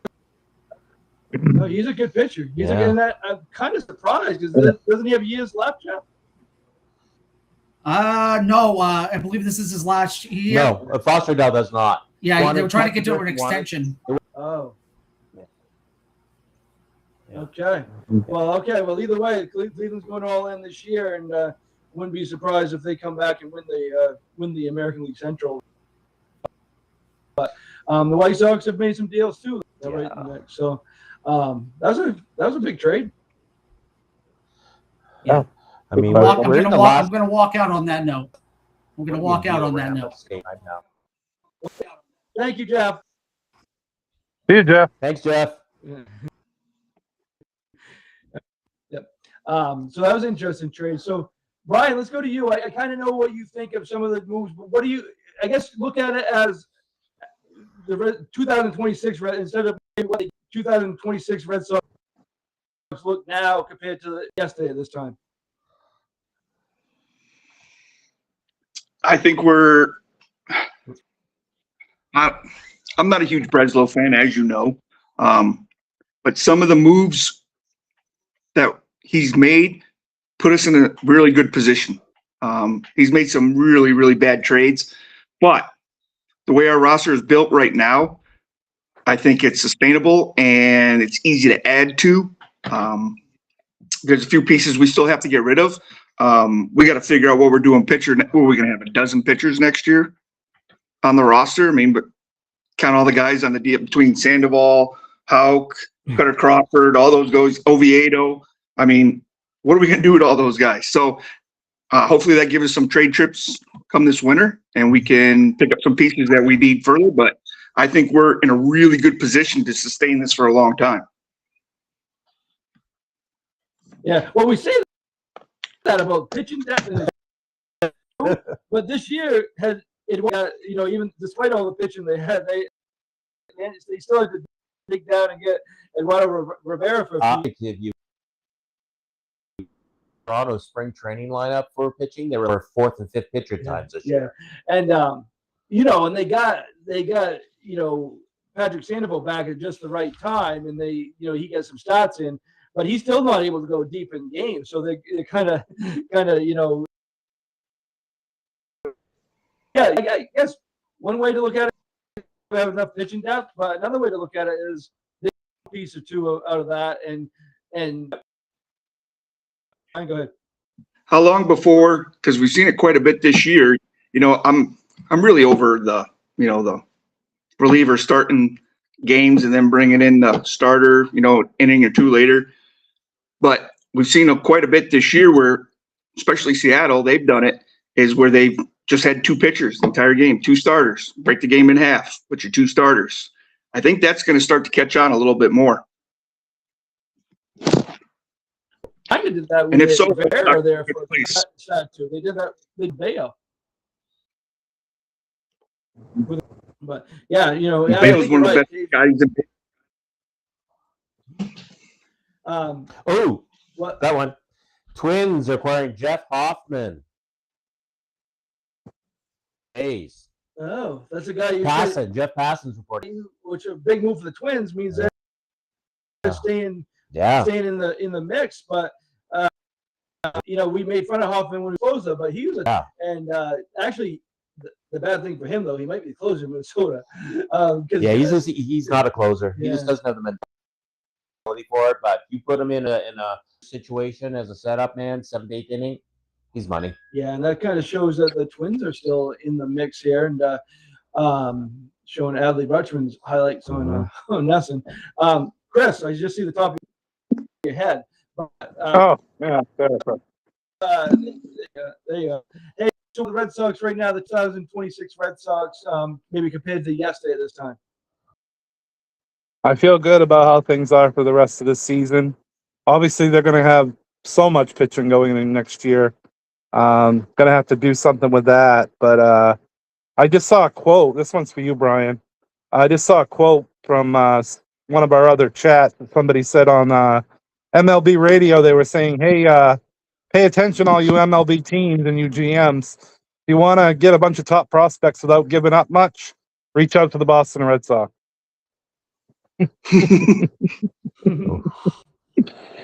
Yeah, that was some of the quote the guys were talking about on MLB radio. But I mean, I'm pretty happy. I mean, in June we thought this team had no chance to even make the playoffs, and now we're talking about a team that's going to compete hopefully for a World Series. I mean, I just saw the World Series odds earlier today, and the Red Sox have the same odds as the Rays, who are ahead of them in the division right now by 5 games. So minus 1,400, they were in the top 5 for odds as far as World Series champs.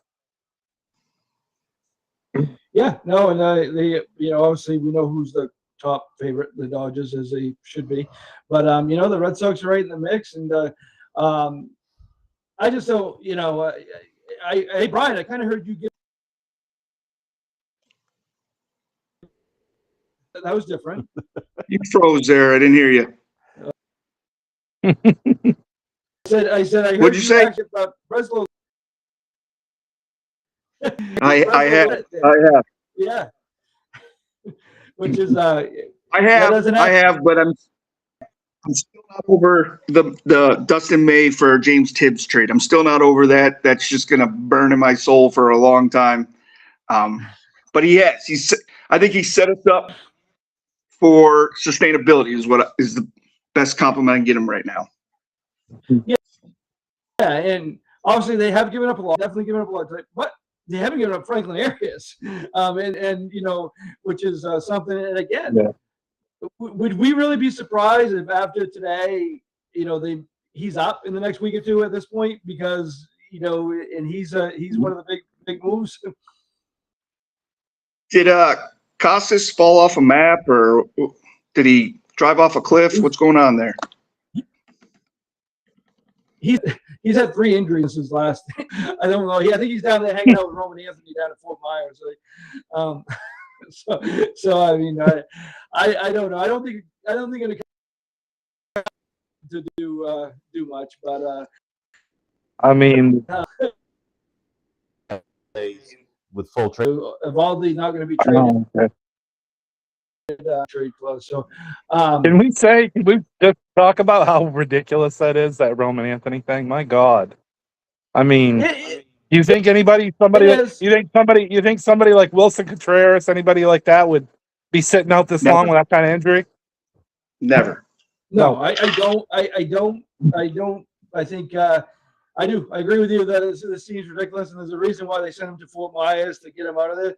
And now that Myers gone, I wouldn't be surprised if they come on up and work out at Fenway and come out, because I think that might have been one of the reasons they kind of did that. But and again, we don't know, but I think he's got to kind of realize Roman Anthony's good enough at 70% where he could help the team, even if he's not 100%. You know what I mean? I think you don't need to be 100% to play you're not going to be 100%. You pretty much after opening day, you're probably 90%. And if this is his mindset, we're kind of going to be in trouble as fans, because a lot of missing time and stuff. So, well, there's a question of being hurt. Yeah. Because the end of the season, they're all after 162 games. But are you injured? Right. You got to kind of, it's a pain tolerance thing, and maybe he can come back and help this team. I do still have a lot of hope for Roman Anthony. He's still going to be a star. I don't think this takes anything away. Yeah, it's been disappointing, but another thing is looks like the Blue Jays got back 3 prospects there for Hoffman from Minnesota. So I'm not sure of what position players those are, but they got back 3 prospects. Yeah, so that surprised you as a Blue Jay fan, doesn't it? It does. Because he's signed through after this year and kind of unloading and getting some prospects. But it'd be kind of interesting tonight seeing Vash play for the Astros against the Blue Jays, huh? Just to note, the Blue Jays have not scratched. He's looks like he might stay. Yeah. So got 18 minutes now till the trade deadline. And what do you think, guys? Think there going to be any more? I guess moves for the Red Sox and any more moves for the Red Sox?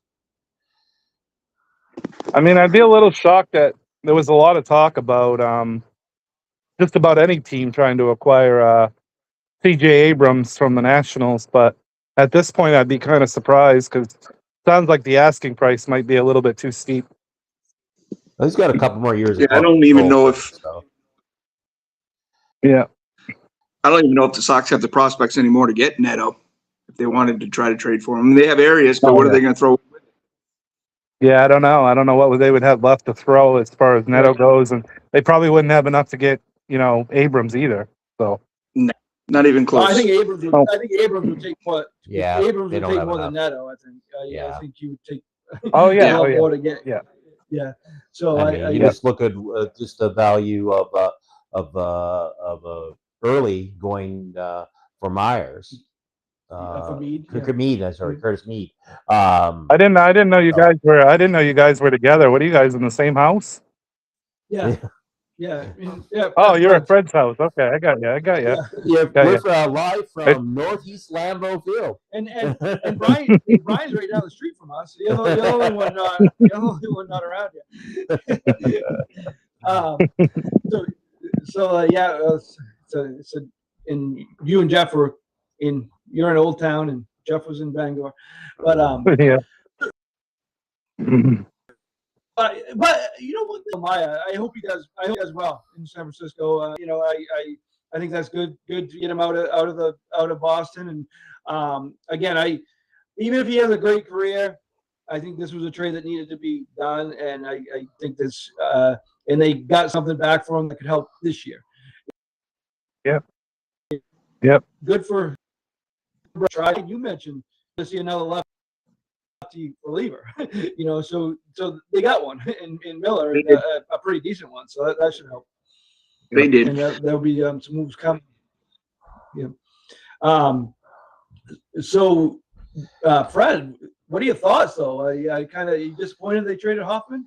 A little, because I thought he was, if you put him in the right role, he was to succeed. But I get the idea that he was making closer money, not in the closer role. I don't. I think I was going to say that they got from Minnesota. I don't imagine they were too huge of problem coming back. We see if and I'm kind of serious about this. Can we see if Cody Lawrenson was in there, because they had to do something with him because he didn't have options left. So did you see the names, Chris? I did see the names. I'd have to look back now. I'm just looking at an interesting tweet right now from Chris Cotillo saying hindsight is 2020. Yeah. What does that mean? I think we lost Chris. We lost Chris right when he was telling the story. Sorry, you didn't hear me? You hear me now? They got it was Hill, Pena. Yeah. We lost you, Chris. I'll look up. Hill's the number 7 prospect for the Twins. Left-hand pitcher. Chris, you there? Lost him. So I'm going to look up the tweet he was talking about. So I think I'm here. You hear me? Oh, yeah. Chris Cotillo tweeted something out about the tweet about they could have gotten the Red Sox could have gotten Ketel Marte from the Diamondbacks this winter for Early and Mayer. So they got solid additions.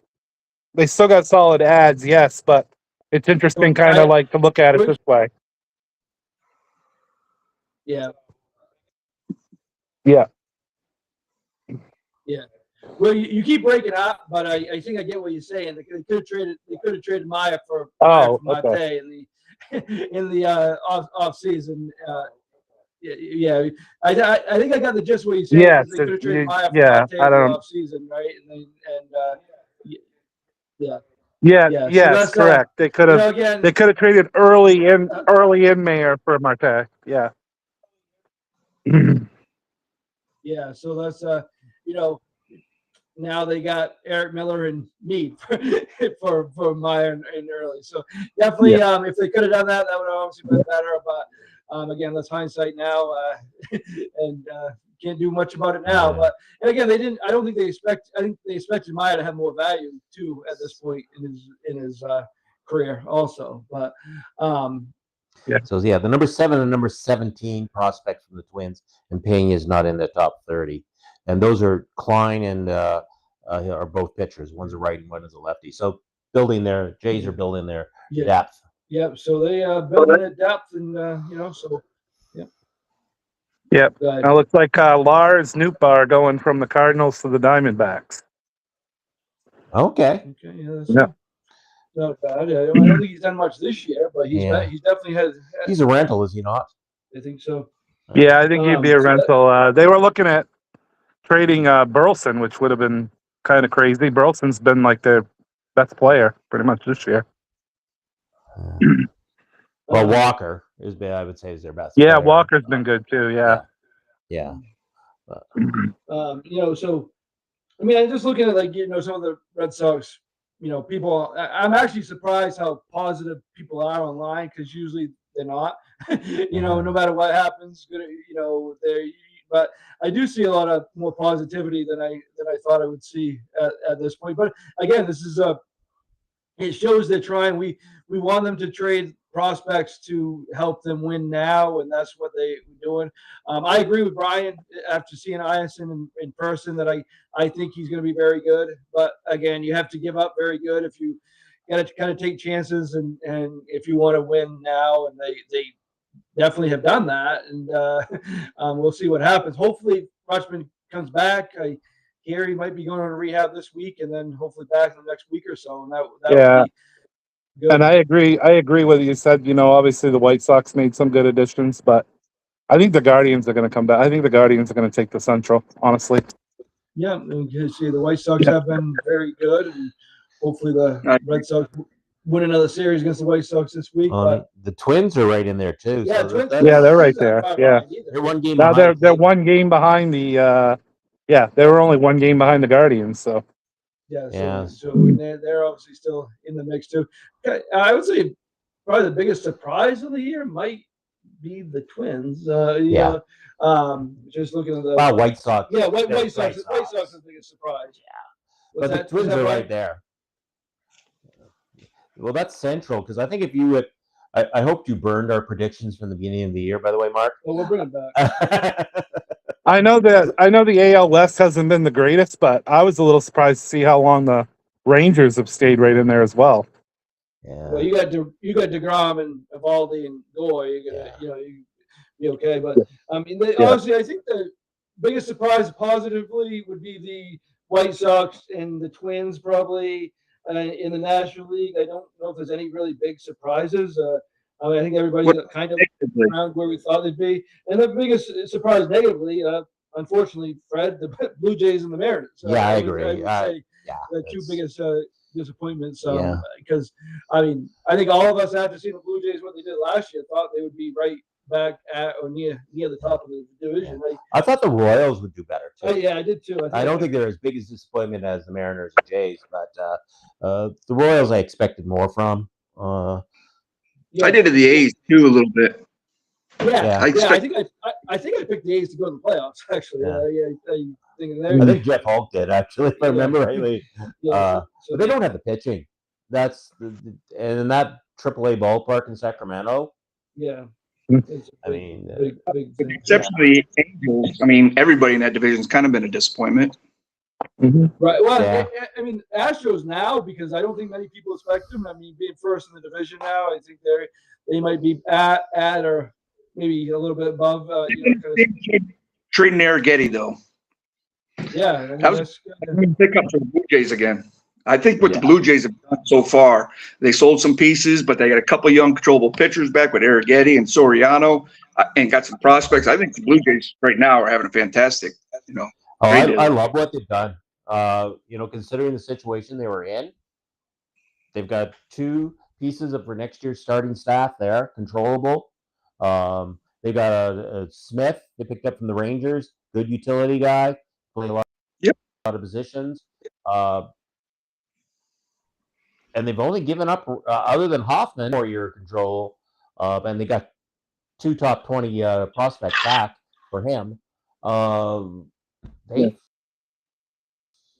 got pretty good. The titles that we could see going the next 7-10 minutes or so could be gone. Before we find out if there's any more last-minute trades, let's make predictions on what we think will happen with the lockout. We can start with you, Brian. What do you think will happen? When do you think the season will start in 2027? I'm going to say June. June is my prediction. They're definitely going to be a lockout because I think both sides are balking right now, thinking they have the leverage. But I think at some point the owners are going to cave because, I mean, yes, they can afford to lose the season, but will they? No, I don't think so. John Henry's going to be the one spearheading the lockout. Maybe one of them. I think they all are, except for the Dodgers owner. Yeah. Well, I don't think the Jays are too. They make a lot of money out of those Jays broadcasts all across Canada. What do you think, Fred? When do you think the season's going to start? I think it's going to be similar to the last time, so mid to late April. I think things will start getting really serious once the season's over, and there'll be that scramble for some players that don't want to gamble to sign before the actual lockout periods. But there will be a lockout. I just don't see it. It's mutual. Have to come to something, and right now, yes, you can have I want a cap here, no cap, soft cap. There's going to be just as many small market teams. Yes, the A's. Yes, the Angels, who are not really a small market team. The White Sox are not really a small market team, but they operate that way. The Twins, small market. That the Pirates, who could spend more money, and they look at the money they get in the luxury tax and the revenue sharing now, and they're not. And that they can, but right now the big problem I see is can't agree on what is the players say it's X. So when you're saying the floor is and what the cap is, well, they're not working with the same numbers. Right. Yeah. So they got to get to that first. Yeah. But I'm going to say mid-April. What about you, Chris? Kind of in line with what they both said. I mean, I don't think they're going to lose the whole entire season. I wouldn't think that's going to happen. Kind of thinking back on one of the other lockouts that I remember when I was a kid, it was in the 90s at some point. I don't remember exactly what season it was, but Nice. Montreal, I was at, Nice. yeah, I was at a game at Fenway Park, and I remember just hearing the news about everything's going to be locked out, and I was like, wow. And that particular year, the Montreal Expos were having like their best season Build the franchise. at that Yeah, point. that Yeah, killed Yeah. them. yep. I think the difference between that and this is it expires in the winter, like December 1st. That is expired during the season, so that had them lose the World Series. What month did that start? June, July? I think it was July. July. Yeah. Yeah. So they end up missing the World Series. I think the benefit here is it ends in the first, so kind of get together. Fred's got something. Nathaniel Lowe traded to the Guardians. Oh, jeez. The Guardians Another going bat up. for the Guardians. Yeah, yeah. Nathaniel Lowe, former bat. So you're thinking when do you think they're gonna start, Chris? I'm hoping sometime in April. I think the pressure to start the season will be kind of immense. I'm hoping sometime they can get going in April. What happens in that situation, anyways, as far as the length of the season, depending on when they get started? Would have a training and have a shortened season. Yeah. Like I think 1 year they have like 100 and they had less games, I think. Yeah. But I mean, and they could play double headers to kind of make up some of them, but they would have a short. And they would they said obviously in June, like Brian said, I mean they probably cut it down to 100 games or If something like they that. go do like June, it might be go back to that split season they had in the 80s, Yeah. where they had first half winner and second half winner, Yeah, they could do something like that. which I hope not. Yeah. April, you still get your under 62 in by doing double. Yeah, you could do double. If they start April, they probably get 162 in. What are you saying, Brian? I think they'll finalize the CBA in April, and they won't start until around June. That's what I think. Once the season, they'll finalize it after the season starts.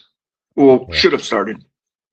And the one good thing is we still get minor league baseball, so we can still go to the with it being a lock. I think with it being a lockout, not a strike, we will still see minor league baseball, so we still can go to Sea Dog and all that good stuff. But, Go Fisher Cats. but so I kind of agree. I actually think they're gonna a little earlier than that though. I think they're gonna kind of get it straightened out in March and start by late April. That's how I feel. Yeah. And I think the owners will give up eventually, like you guys said, they'll cave, and they're not going to get a salary cap. They should be focused on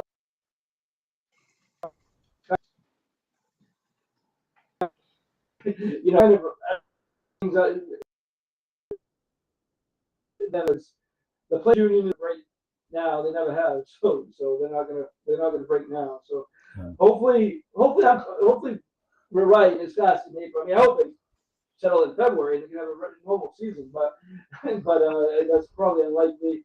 Hopefully they can get after it. So I mean, why do they wait? Why do they wait till it expires to kind of? It's like any contract. It's pressure, to really get down to it and even to get in the same room. Yeah, I guess it's hard now because they're playing. So What do you think the outcome will be? What's that? What do you think the outcome will be? No, they won't be Soft cap, any cap? You think it'd be a soft cap though? I think there's gonna be a floor with the revenue That's with the revenue sharing going up. Yeah. I think they're gonna just that I think that will go up. Which the bad thing about that is the smaller market teams aren't spending that money on players now. So I mean, maybe they could be forced to spend it on. I think that payroll. like the players will have to give something like there'll be a higher tax rate to the top threshold. They may give up some of the deferred contracts, but they won't cap it. Yeah. They can word it. They can word it so they can. Reliever Kirby Yates goes to the Pirate.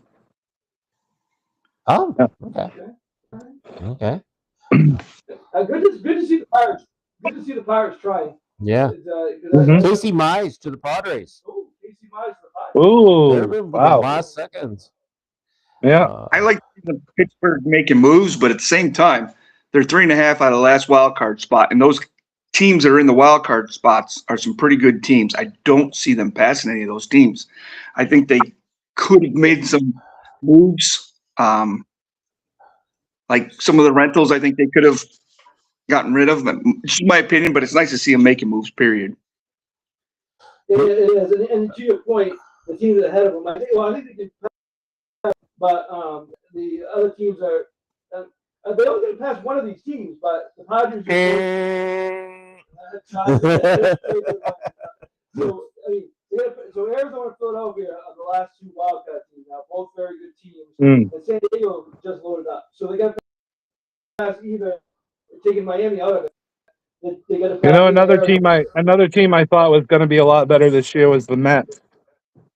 Well, yeah. Yeah. I mean, every year they highest Yeah. payroll in baseball. Yeah. they're one of the reasons. Yeah. One of the reasons why payroll, like people say, the people that spend, win all the time. They're one of the.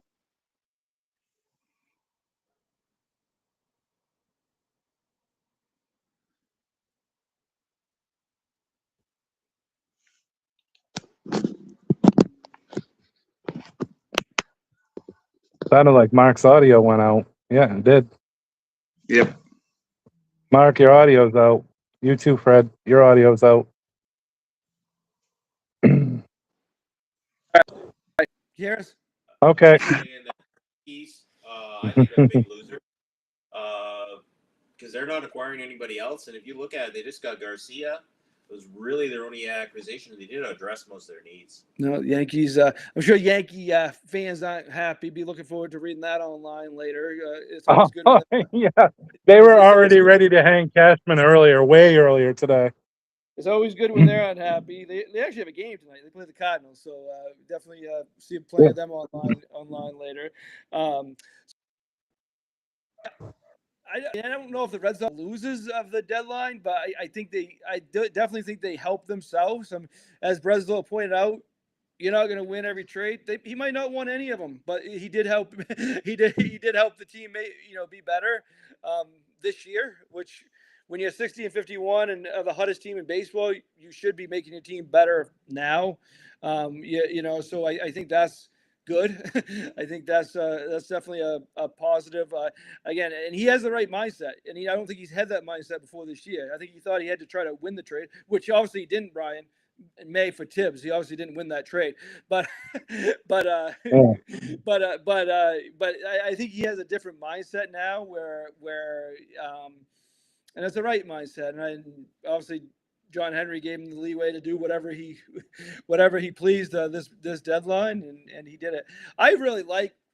I know he's been hurt a lot, but I really like Adley Rutschman a lot. I mean, hopefully he can stay healthy once he gets back, and I think it's been the same injury each time, though, hasn't it? No. No, it hasn't been the wrist each time. No.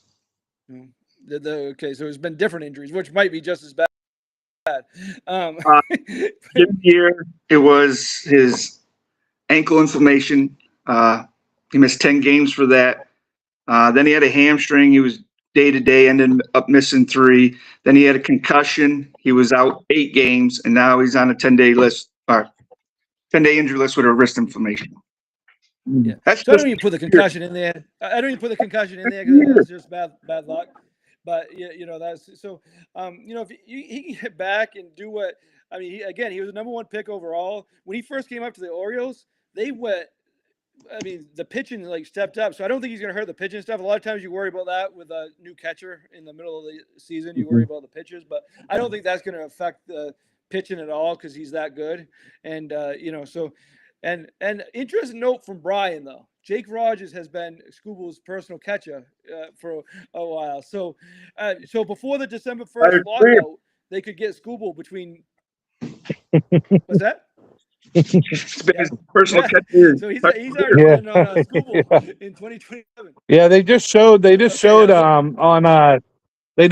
ESPN what the potential start and rotation would be for the Dodgers, especially if they re-sign Scooble. It would be Scooble, Yamamoto, Ohtani, Glasnow, and Snell.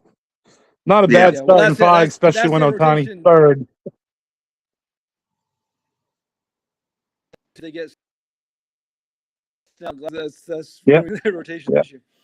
But again, though, if the Red Sox get Crochet back, I mean, I would take Crochet, Suarez, Gray, Tolley, and Bennett against anybody. I know those guys are bigger names in Los Angeles, but I would take the Red Sox rotation with anybody if they can get them back. But we'll close up here in a few minutes just to see if there's any last second trades going on. So I get predictions. Fred, you can join in here, even though you're a Blue Jay fan. What do you think the Red Sox finish regular season, and if you have them going to the playoffs, how far do you have them going?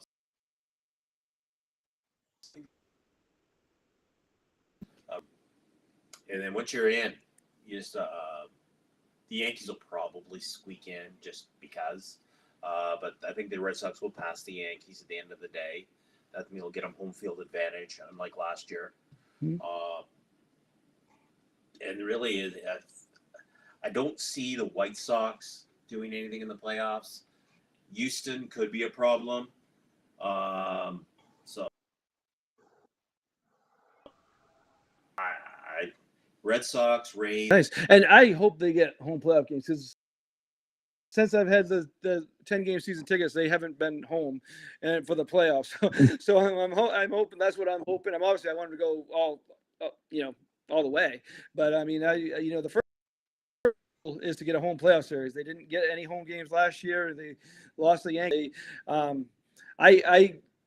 don't like to make these kind of predictions, but I do think they have the potential to go, as far. There's not any team they can't beat. I mean, obviously the Dodgers are going to be a favorite over anybody they play, as they should be. But if the Red Sox are playing well, there's not a team that they can't beat. So that's what I say. So Chris, what do you say? I think they're going to finish in the second wild card slot, but it's just a matter of just get there and get in, and anything can happen come postseason. Like you mentioned, their starting rotation. I'll take that rotation over. I mean, still on same par with all the other top teams in the American League. And once you get in, anything can happen. And I think the Dream Team Dodgers are going to lose in the NL playoffs. It's going to be somebody else in the World Series this year from the National League. Yeah, gotta hope so. I think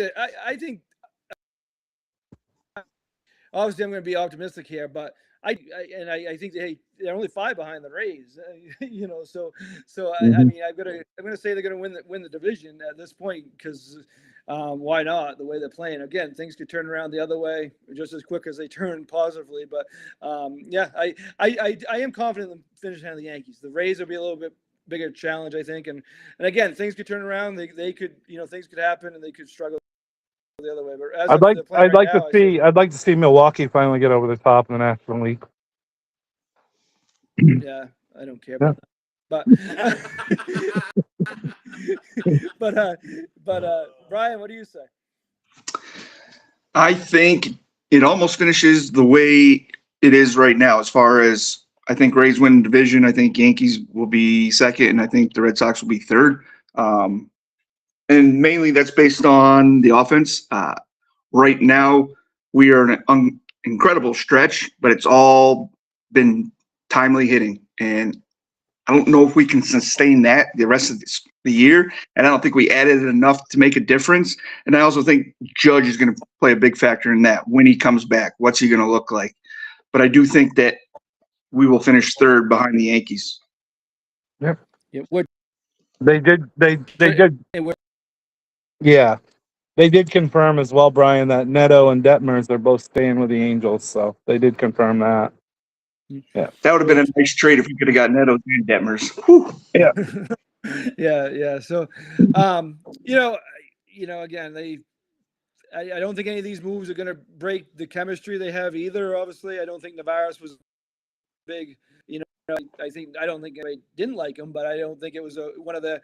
And that's one of the things with Duran. As much as we see him yelling at Contreras or the third base coach, I think overall he's liked in that clubhouse, and that might be something that they need to do in the offseason, to kind of move on. It's tough moving him if they didn't have anybody to replace him and left, and that is one that could have changed the chemistry of the team. I don't think Carlos Navarez is one that will, at all. And I think obviously adding Adley Rutschman, one of the top catchers in the league. I think Duran's getting ready to go on a little tear. He's got some confidence. He's staying put.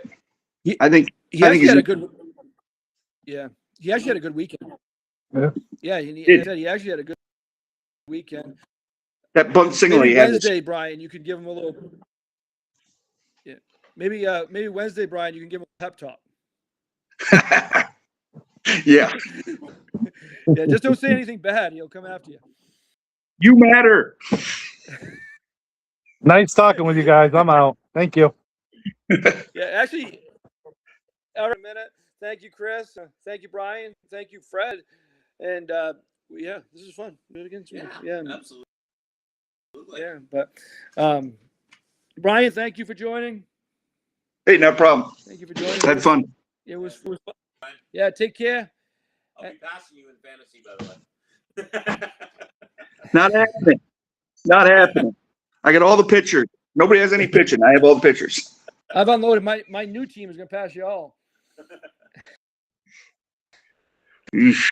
All right, we'll close. Joining this. This was fun. Again, opening night will be Dexter and Stearns. We have our last podcast with Melk Does the Body Good with a bunch of John Baps. Was